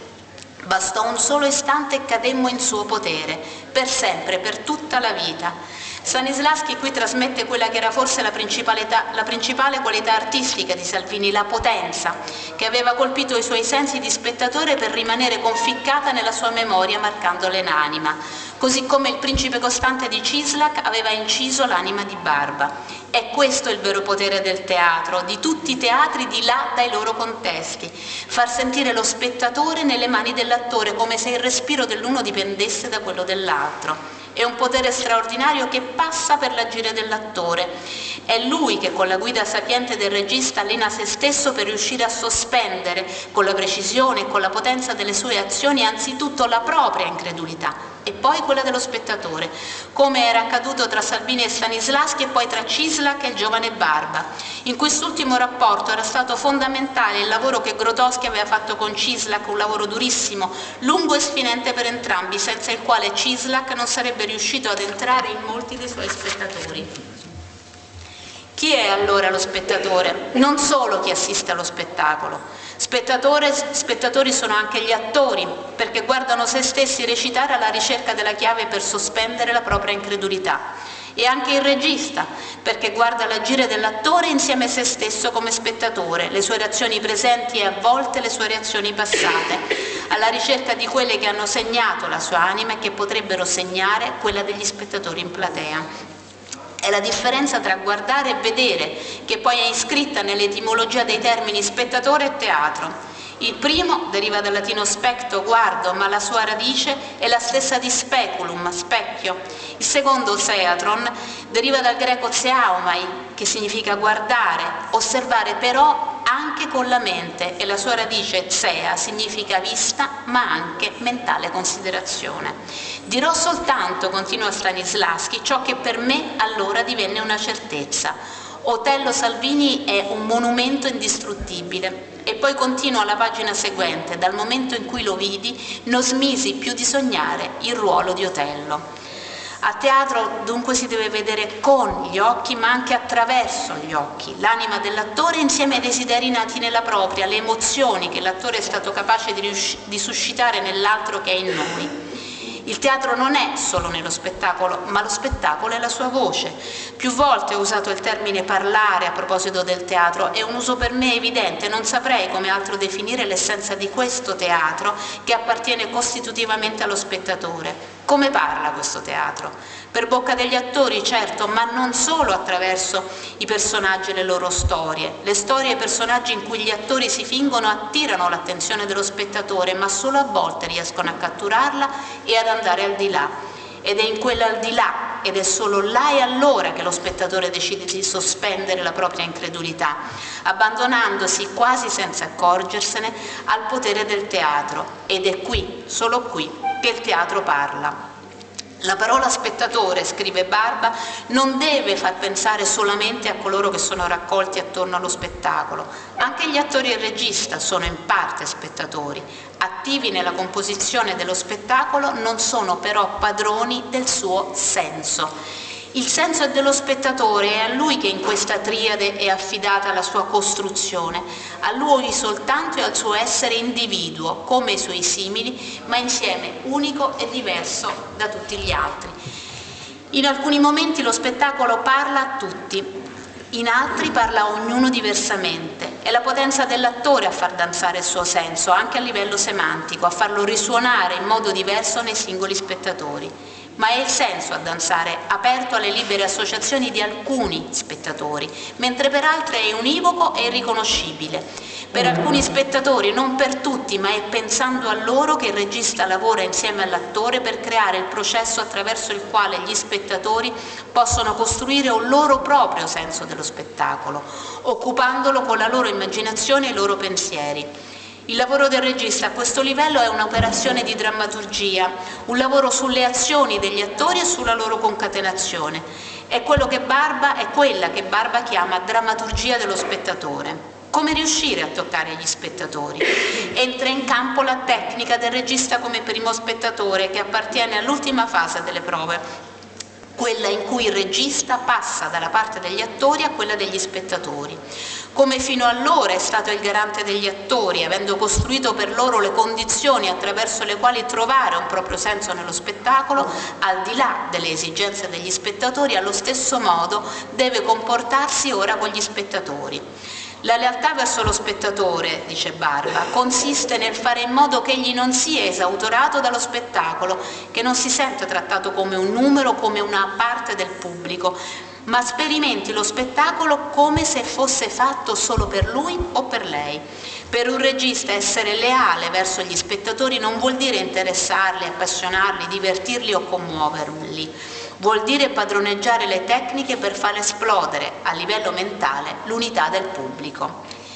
La tecnica del regista come primo spettatore funziona solo se questi non identifica se stesso con i suoi spettatori, se non lavora costruendosi un'immagine generica di un suo spettatore tipo.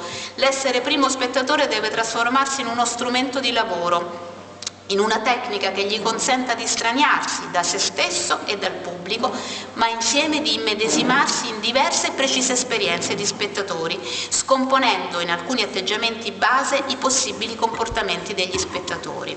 Ho sempre chiara, scrive Barba, nell'ultima fase delle prove la presenza di alcuni spettatori concreti che mi guidano a vagliare le loro possibili reazioni e quindi a sorprenderli o gratificarli modificando i comportamenti degli attori. Sono quelli che oggi lui chiama i suoi spettatori feticci, prima erano i suoi spettatori di base e in un altro tempo solo e semplicemente i suoi spettatori.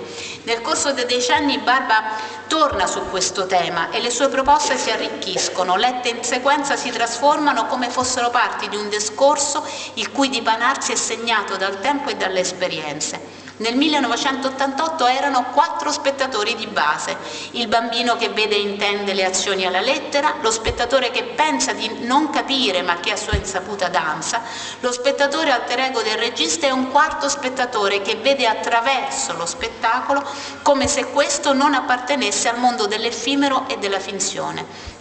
Nel 2006 questi spettatori diventano 7, ai 4 summenzionati aggiunge lo spettatore cieco, lo spettatore sordo e il selvaggio di una tribù dell'altra parte del mondo.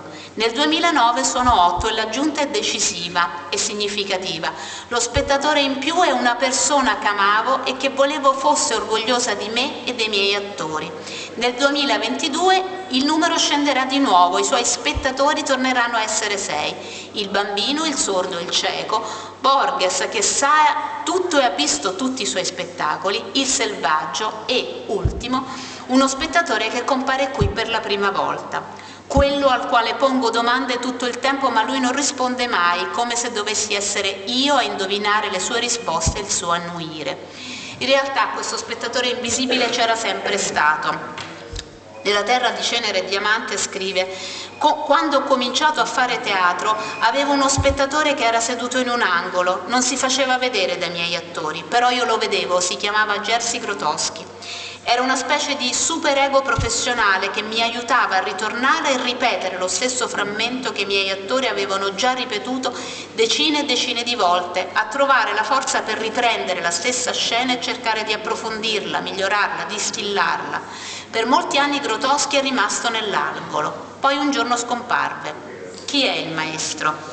È colui che stando più in alto nella salita diviene guida, è quello che provvisoriamente è più avanti, non quello che è arrivato in cima ed è e resta più in alto.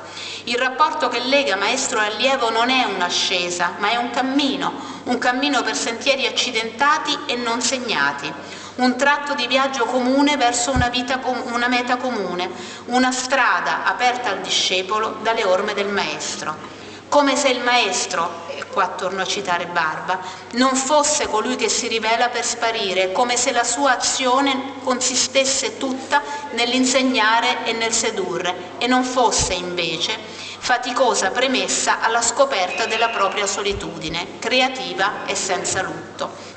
In tutte le opere e in tutto il suo magistero orale Barba sviluppa passo dopo passo un'idea particolare di teatro, che è un isolotto di libertà e poi un'isola galleggiante, una casa con 2 porte, una per entrare e l'altra per prendere il volo, una fortezza piena di ossigeno, un vascello di pietra capace di far viaggiare attraverso l'esperienza dell'individuo e della storia, un muro che spinge a mettersi in punta di piedi, o ancora politica con altri mezzi, emigrazione, baratto, potrac, spreco, metafore che presuppongono tutte un teatro che vale solo se si trascende, che cerca il suo valore provando a liberarsi della sua funzione.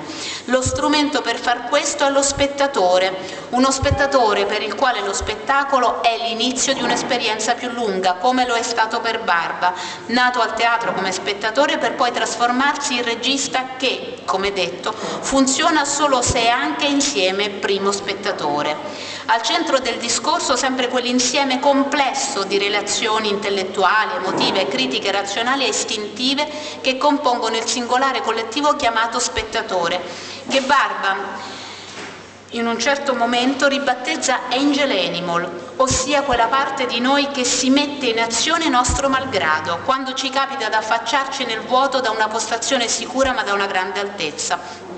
Qualcosa si annoda nella nostra pancia, non pensieri ma nervi, non coscienza ma istinto. Sono attimi fuggitivi, in genere non permettiamo loro di affiorare la nostra coscienza, ma il nostro angel animal in quegli attimi si è svegliato, a teatro quasi mai.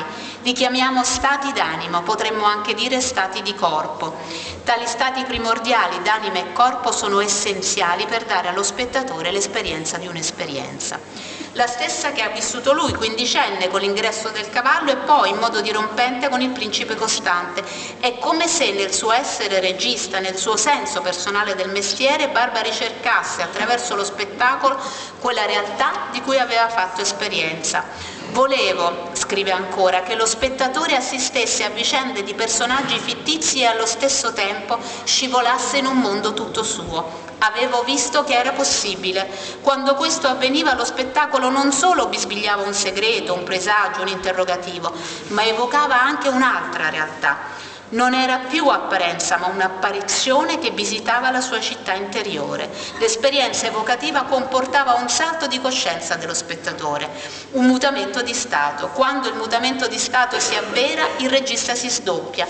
È il primo spettatore dello spettacolo e dei suoi attori, ma è anche contemporaneamente spettatore di se stesso, nel senso che attraverso lo sguardo allo spettacolo e agli attori prende coscienza di sé, perché quel che vede gli apre gli occhi. Spettatore uguale specto, guardare, ma anche speculum, specchio, come aveva appreso dal lavoro di Grotowski con Cislak. In alcuni rari casi il teatro spinge alla profondità, verso una consapevolezza di se stessi e della propria condizione. Allora può divenire una strategia, come fu per Barba agli inizi, una strategia per rimanere se stessi, cioè diversi, ed essere accettati. Parliamo tanto dello spettatore, mi scriveva nel giugno del 2020, ma ignoriamo quasi tutto dei processi interiori dei singoli destini o biografie che reagiscono all'universo sensoriale ed emotivo dello spettacolo. Indubbiamente la terra promessa allo spettatore, è lì che si trova la Mecca da raggiungere, il cuore del bersaglio da colpire.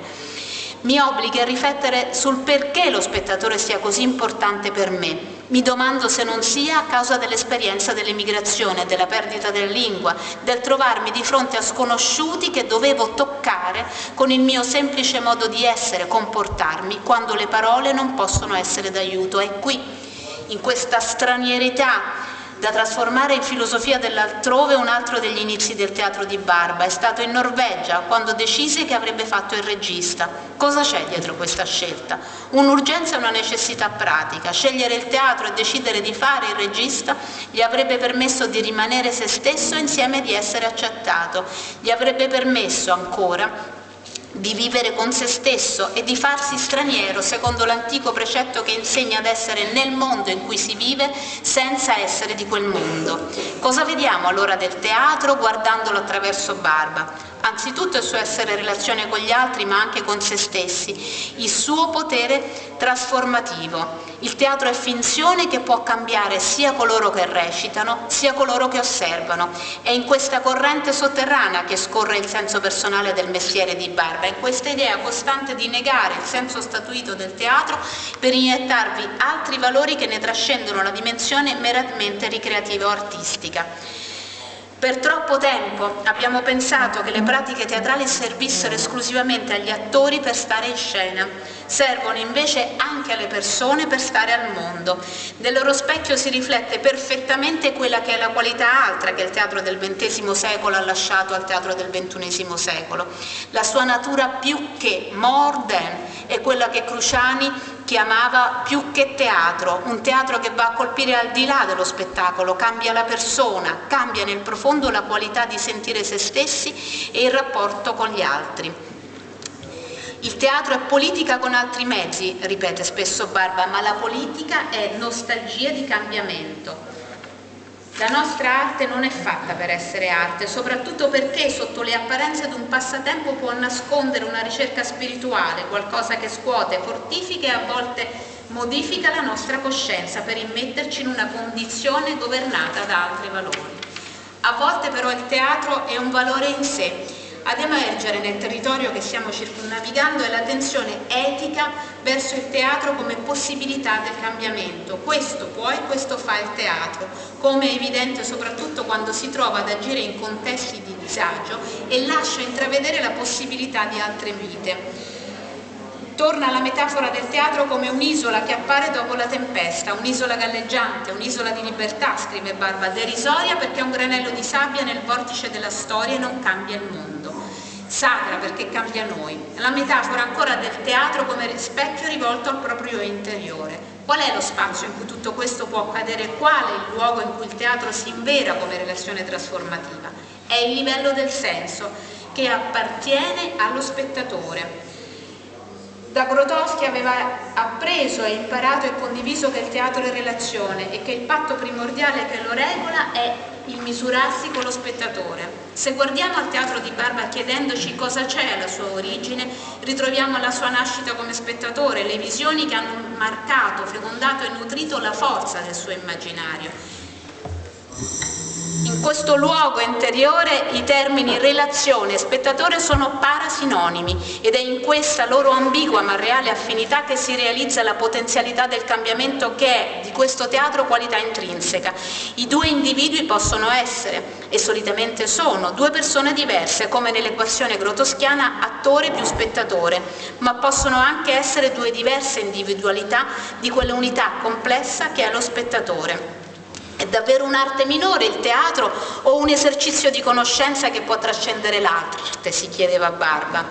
Nel discorso tenuto in occasione del conferimento del dottorato honoris causa presso l'Accademia di Musica e Teatro d'Estonia, Barba riferiva del dialogo con un collega più vecchio di lui. Era il 2009, sono passati 15 anni, ma sono sicura che le risposte di oggi sarebbero le stesse. Davvero non sei stufo del teatro dopo quasi 50 anni? Non ti credo. Eppure è così. Perché? Perché a teatro vedo il cielo. E come definiresti il cielo? Quel che mi protegge dalla vita. E il teatro? Idem. La chiosa a questo dialogo è in una frase che Barba ha pronunciato poco più di un anno fa nel corso della conferenza stampa di presentazioni delle iniziative per celebrare i 60 anni dell'Odin. Il teatro, ha detto, è stato il rifugio che mi ha permesso di vivere vicino a me stesso. Grazie, scusate.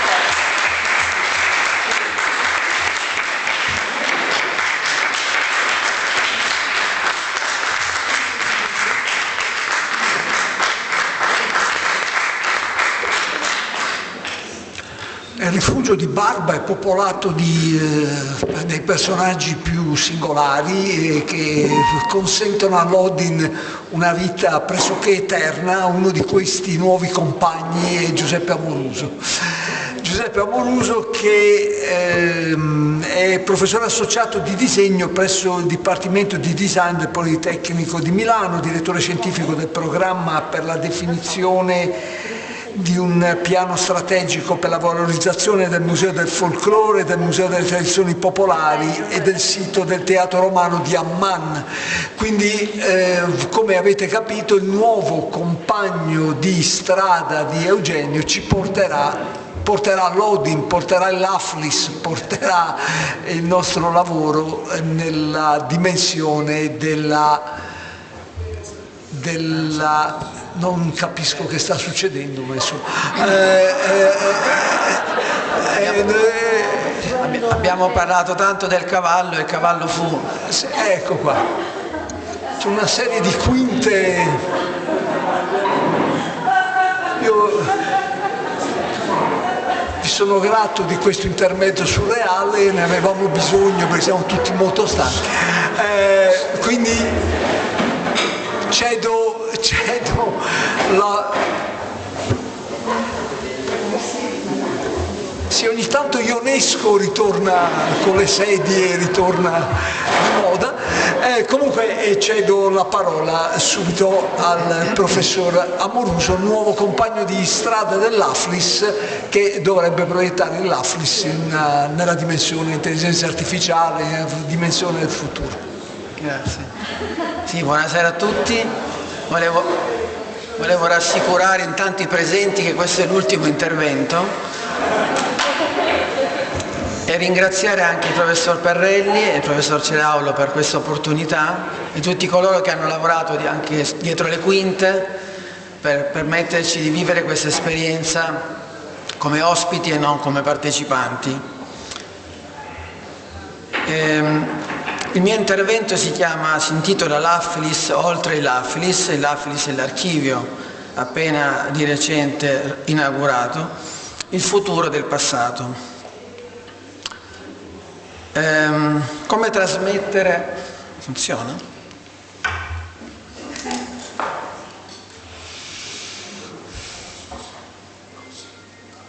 Ah, ok. Bene. Come trasmettere una memoria viva, non edulcorata e patinata dal passare del tempo?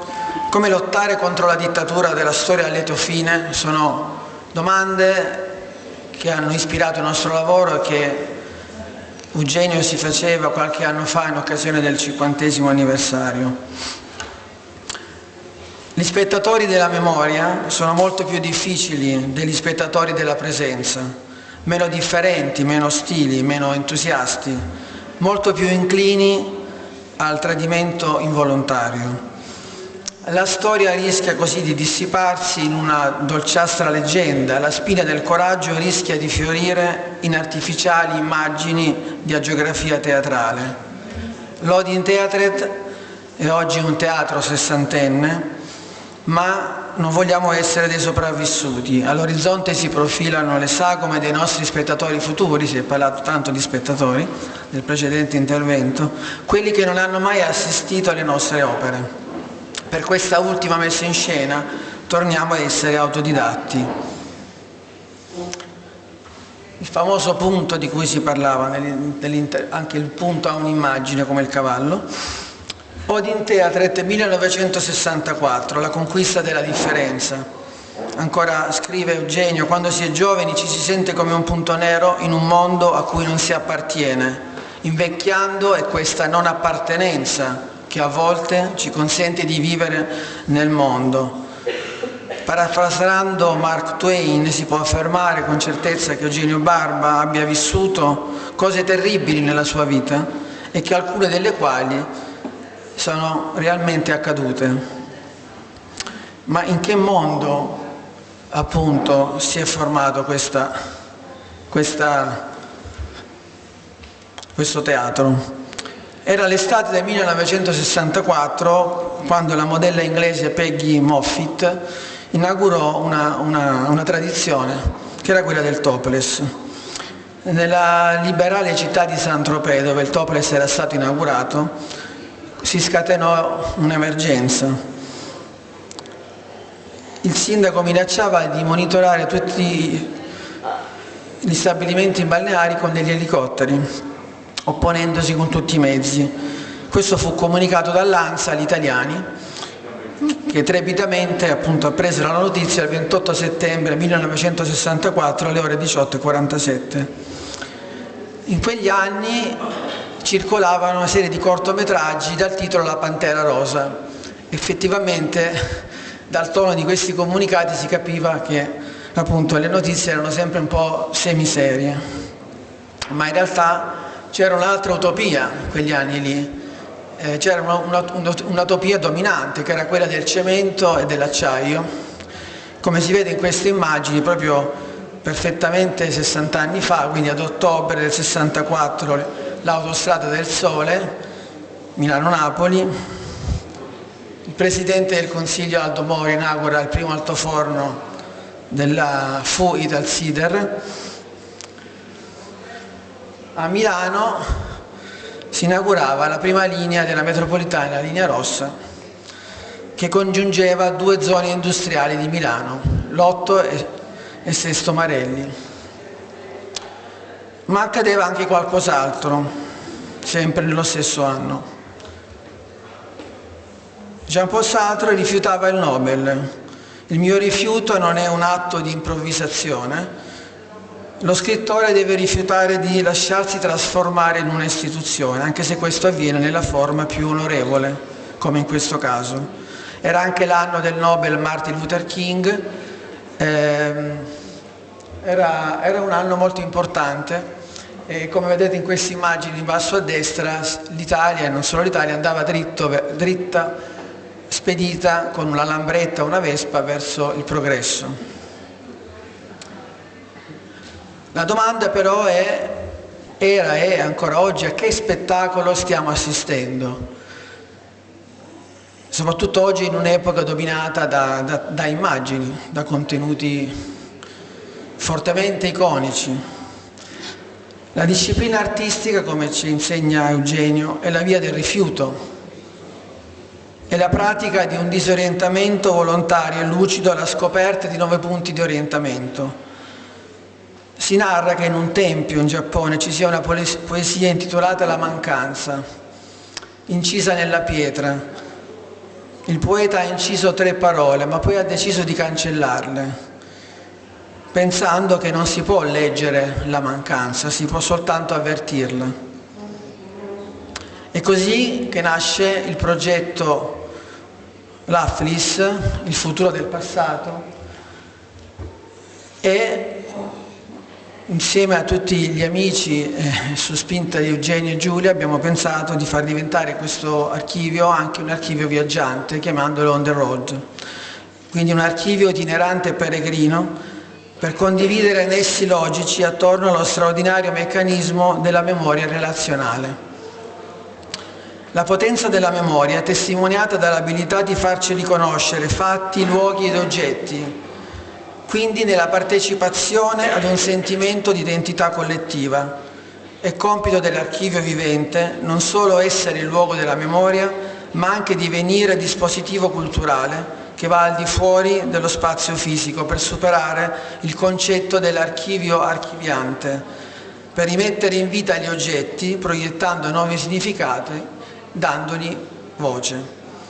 L'archivio L'Athlis non rappresenta quindi un concetto artistico o estetico, ma propone la traduzione materiale della memoria in forme sensoriali e dinamiche. Alcune parole chiave: identità collettiva, archivio vivente ovviamente, collegare l'esperienza individuale ad un sentimento di comunità, comunitario, preservare ed esprimere il patrimonio collettivo, farlo diventare parte di una comunità, quindi una heritage community. Promuovere esperienze sensoriali per le generazioni future, coinvolgere quindi gli spettatori su più livelli percettivi. Allegoria della mente collettiva, il L'Athlis on the Road è la ragione naturale dell'esistenza della topografia di Eugenio Barba. Ha scritto, a proposito: voglio che questi documenti, che raccontano condizioni artistiche e sociali che presuppongono un saper fare delle tecniche, possano diventare esperienze attive e nuove espressioni d'arte. E qui vedete anche alcuni esempi si parlava della maschera, la maschera che potrebbe diventare un oggetto da toccare, un oggetto a cui affezionarsi, da indossare, quindi non soltanto da vedere indosso ad un attore. Recentemente, mentre preparavo questa presentazione, ho ritrovato su YouTube un vecchio video del 72, mandato in onda da Rai 3, in cui appunto Eugenio e i suoi attori spiegano il training. Come vedete a destra dell'immagine, attraverso un applicativo di intelligenza artificiale è stato possibile estrarre da questo video un summary, gli highlights, le keywords e anche una mappa mentale. È stato interessante cercare di dialogare con questo patrimonio di cui sia la rete ma anche gli archivi sono pieni, in maniera da poter costruire nuove narrazioni, nuovi contenuti. Addirittura con questi strumenti oggi è possibile anche dialogare con i video, ad esempio interrogare i contenuti del video chiedendo anche di spiegare ad esempio cosa vuol dire training, di rispiegarlo con parole più semplici, quindi di, come dire, interagire anche con dei contenuti che apparentemente sono congelati nei loro formati digitali e nel loro mondo virtuale. Quello che vi proponiamo stasera sono due traiettorie, due progetti. È un progetto partecipativo, collettivo, inclusivo. Io faccio da portavoce. Come far viaggiare l'Aflis? Intanto abbiamo dato al cavallo le gambe e ne abbiamo messe anche qualcuna in più, sono 8, proprio per farlo viaggiare e per poter dare a questo destriero anche una configurazione che possa essere metafora della padronanza delle diverse direzioni e regioni dello spazio e non solo fisico. L'installazione dello Sleipnir può essere quindi pensata come apribile, come smontabile, espandibile, diversamente configurabile, come si dice a pop-up, come quei libri per bambini che si aprono e costruiscono questi mondi immaginari.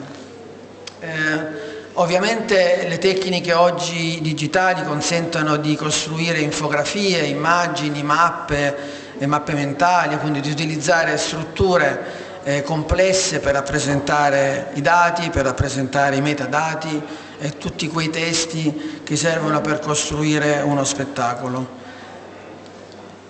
Ad esempio abbiamo realizzato una serie di video a 360 gradi che possono essere attivati inquadrando il QR code presente sul manifesto con il cavallo e pensando che potesse essere interessante questo guardare dentro o guardare attraverso gli archivi e non imporre una visita come si fa spesso guidata o assistita da tecnologie o da persone, quindi lasciare liberi gli spettatori di navigare in questo spazio immergendosi così come si farebbe guardando un cielo e oppure immergendosi in un fondale marino.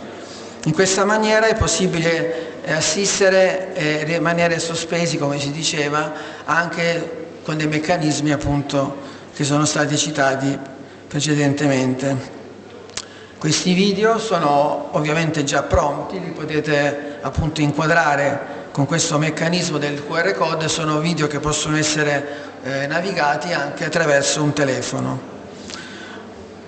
Una seconda applicazione sulla quale vi invitiamo a partecipare, quindi a lavorare insieme a noi per poter svilupparla sia nella sua struttura, gerarchia di comunicazione che anche nei contenuti, riguarda la realizzazione di una mappa infografica che possa riproporre l'opera performativa di Eugenio Barba, proponendo una serie di itinerari, così come è stato fatto nel diagramma di Beck per la metropolitana di Londra, che poi è stato trasformato in un ulteriore diagramma dedicato al grande Shakespeare, dove appunto le 300, vado a memoria, 313, mi sembra di ricordare, stazioni della metropolitana di Londra sono state convertite, trasformate in ulteriori stazioni, tematizzandole, ad esempio la linea rossa, la famosa linea rossa, e quella degli amanti.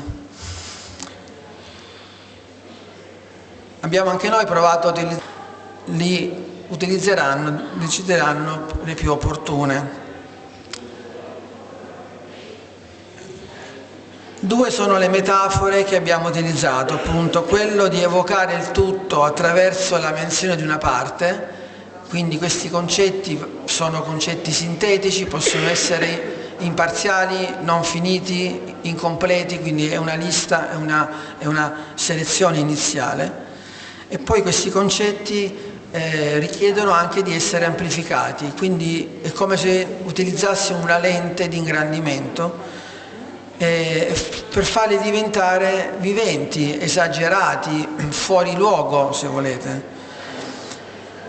Anche in questo caso attraverso il manifesto, attraverso questi manifesti e attraverso il meccanismo del QR code sarà possibile interagire con questi concetti. Quindi ad ogni concetto sarà abbinato un contenuto, e qui dobbiamo anche ringraziare Luis Masgrau, che non è presente ma avrebbe prima di me, di Valentina, dato un contributo molto importante su questa ricerca critica sui testi di Eugenio Barba.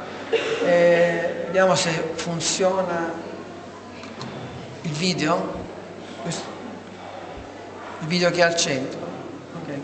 E qui si vede un po' il meccanismo che abbiamo immaginato in queste ultime notti, dove appunto si può, tramite questo applicativo per telefono, scorrere delle carte. Le carte contengono questi concetti, la bibliografia, la selezione bibliografica, e poi rovesciando la carta si possono scoprire una serie di contenuti multimediali. E su questo sarà importante il vostro contributo, il contributo anche dei giovani ricercatori. Il professor Perrelli, il professor Ceraulo guidano da anni appunto una squadra di ricercatori che lavorano su questi temi, anche per sviluppare dei contenuti e selezionare anche le strategie, individuare le strategie per rendere questo strumento utile, fruibile, essenziale e anche universale. Per concludere, pensiero, memoria e mente accompagnano lo Sleipnir e le altre meraviglie o topografie dell'Africa on the road per allargare il campo della nostra coscienza e sviluppare una nuova dimensione oltre quella fisica dell'archivio, oltre il suo logo elettivo, per cui comunque dobbiamo ringraziare il proprio bibliomuseale, la Biblioteca Bernardini, per aver offerto il luogo per questo archivio, affinché questo archivio potesse nascere, e andare oltre la stratificazione dei suoi oggetti, da attraversare nel dualismo logico, esperienziale del reale e immaginario, del concreto e virtuale, del conscio e dell'inconscio. Il soffio di Odino come metafora per creare linguaggi per ispirare, inventare e infiammare.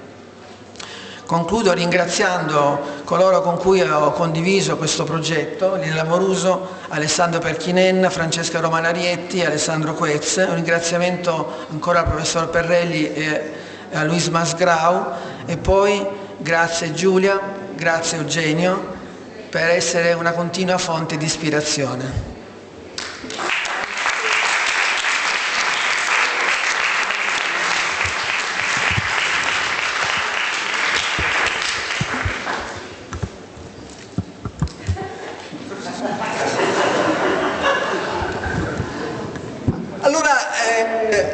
Siamo dimenticati questo compleanno, 60 anni di un gruppo teatrale. Quanti gruppi teatrali, la storia del teatro sono arrivati a 60 anni?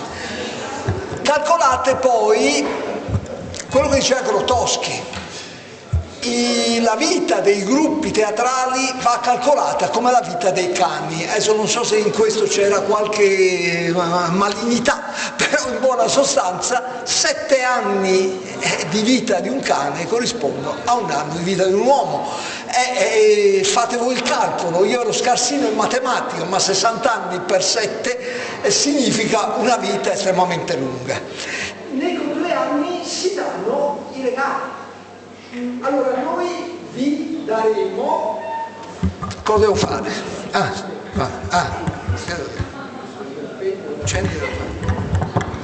Non lo devo toccare. Nei compleanni si danno i regali. Allora ieri sera un signore mi ha chiesto molto gentilmente di poter dare un regalo all'Odin Eugenio Barba. Si tratta di un'associazione alla cultura del legno e dell'ulivo. C'è un artista che si chiama Pino Quarta, che è qui in sala, che io pregherei di raggiungerci, che vuole farci questo regalo. Passiamo dall'intelligenza artificiale alla cultura dell'ulivo e nelle contraddizioni e nelle aporie dell'Odin. Prego? Avete i microfoni? Sì.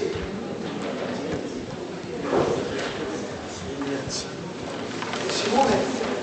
Sì, sono le radici di Eugenio, il carparo assolato di Gallipoli, le radici dell'ulivo che continuano a vivere nonostante le fronde siano secche e ripollonano, e c'è il percorso poi che tu hai fatto, come dire, fino ad arrivare all'Odin. È una cosa semplice, però volevamo appunto darti questo omaggio e messaggio. Questo vuole rappresentare innanzitutto le sue radici, considerando anche la base realizzata con la pietra nostra calcarea di Gallipoli, il Carparo, non so se si ricorda, visto che lei è originario di Gallipoli, meglio di questa pietra non ci poteva essere. Prego.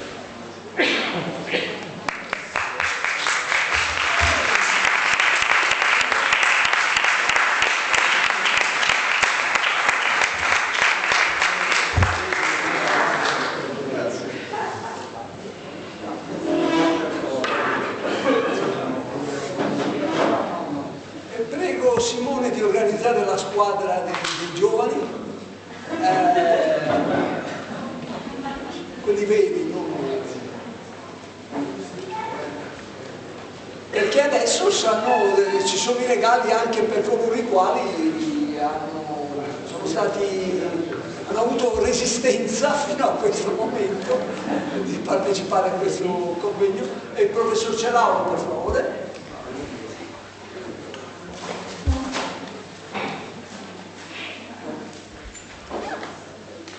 Allora, noi abbiamo questa pubblicazione in 3 lingue, italiano, inglese e spagnolo.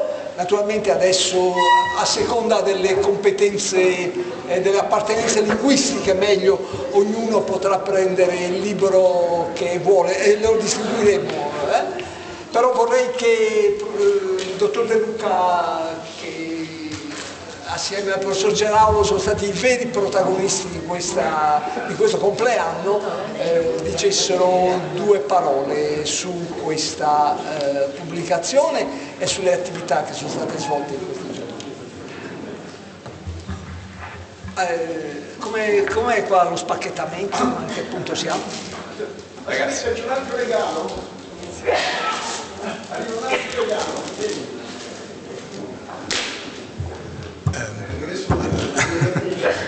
Allora, anche quelle tedesche. sì, facciamo in tedesco? Allora, no, in inglese.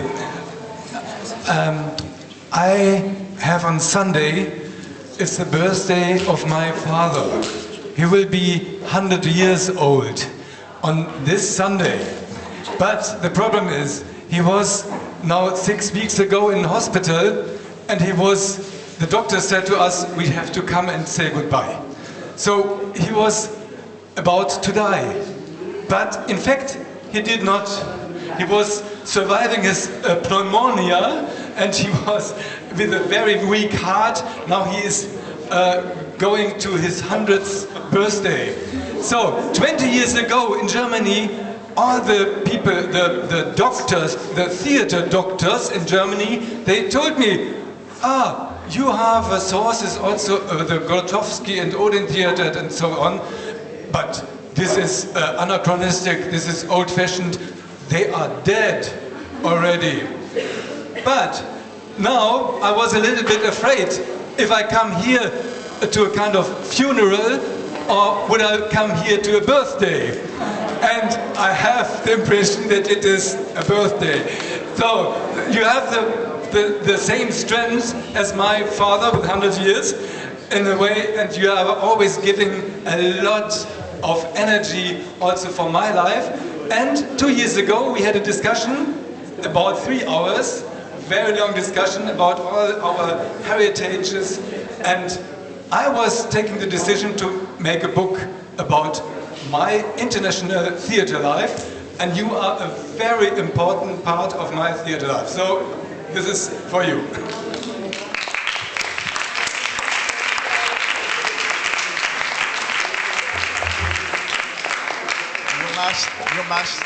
You must know that Ziggy was a director of a group in Bielefeld, which organized the Nista and invited several times Odin Teatret to his town. So he's a very old friend and comrade of adventures.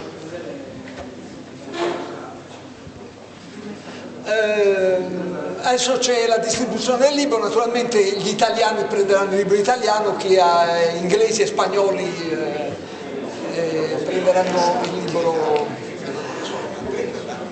2 minuti di decompressione, poi parliamo noi brevemente e poi Eugenio.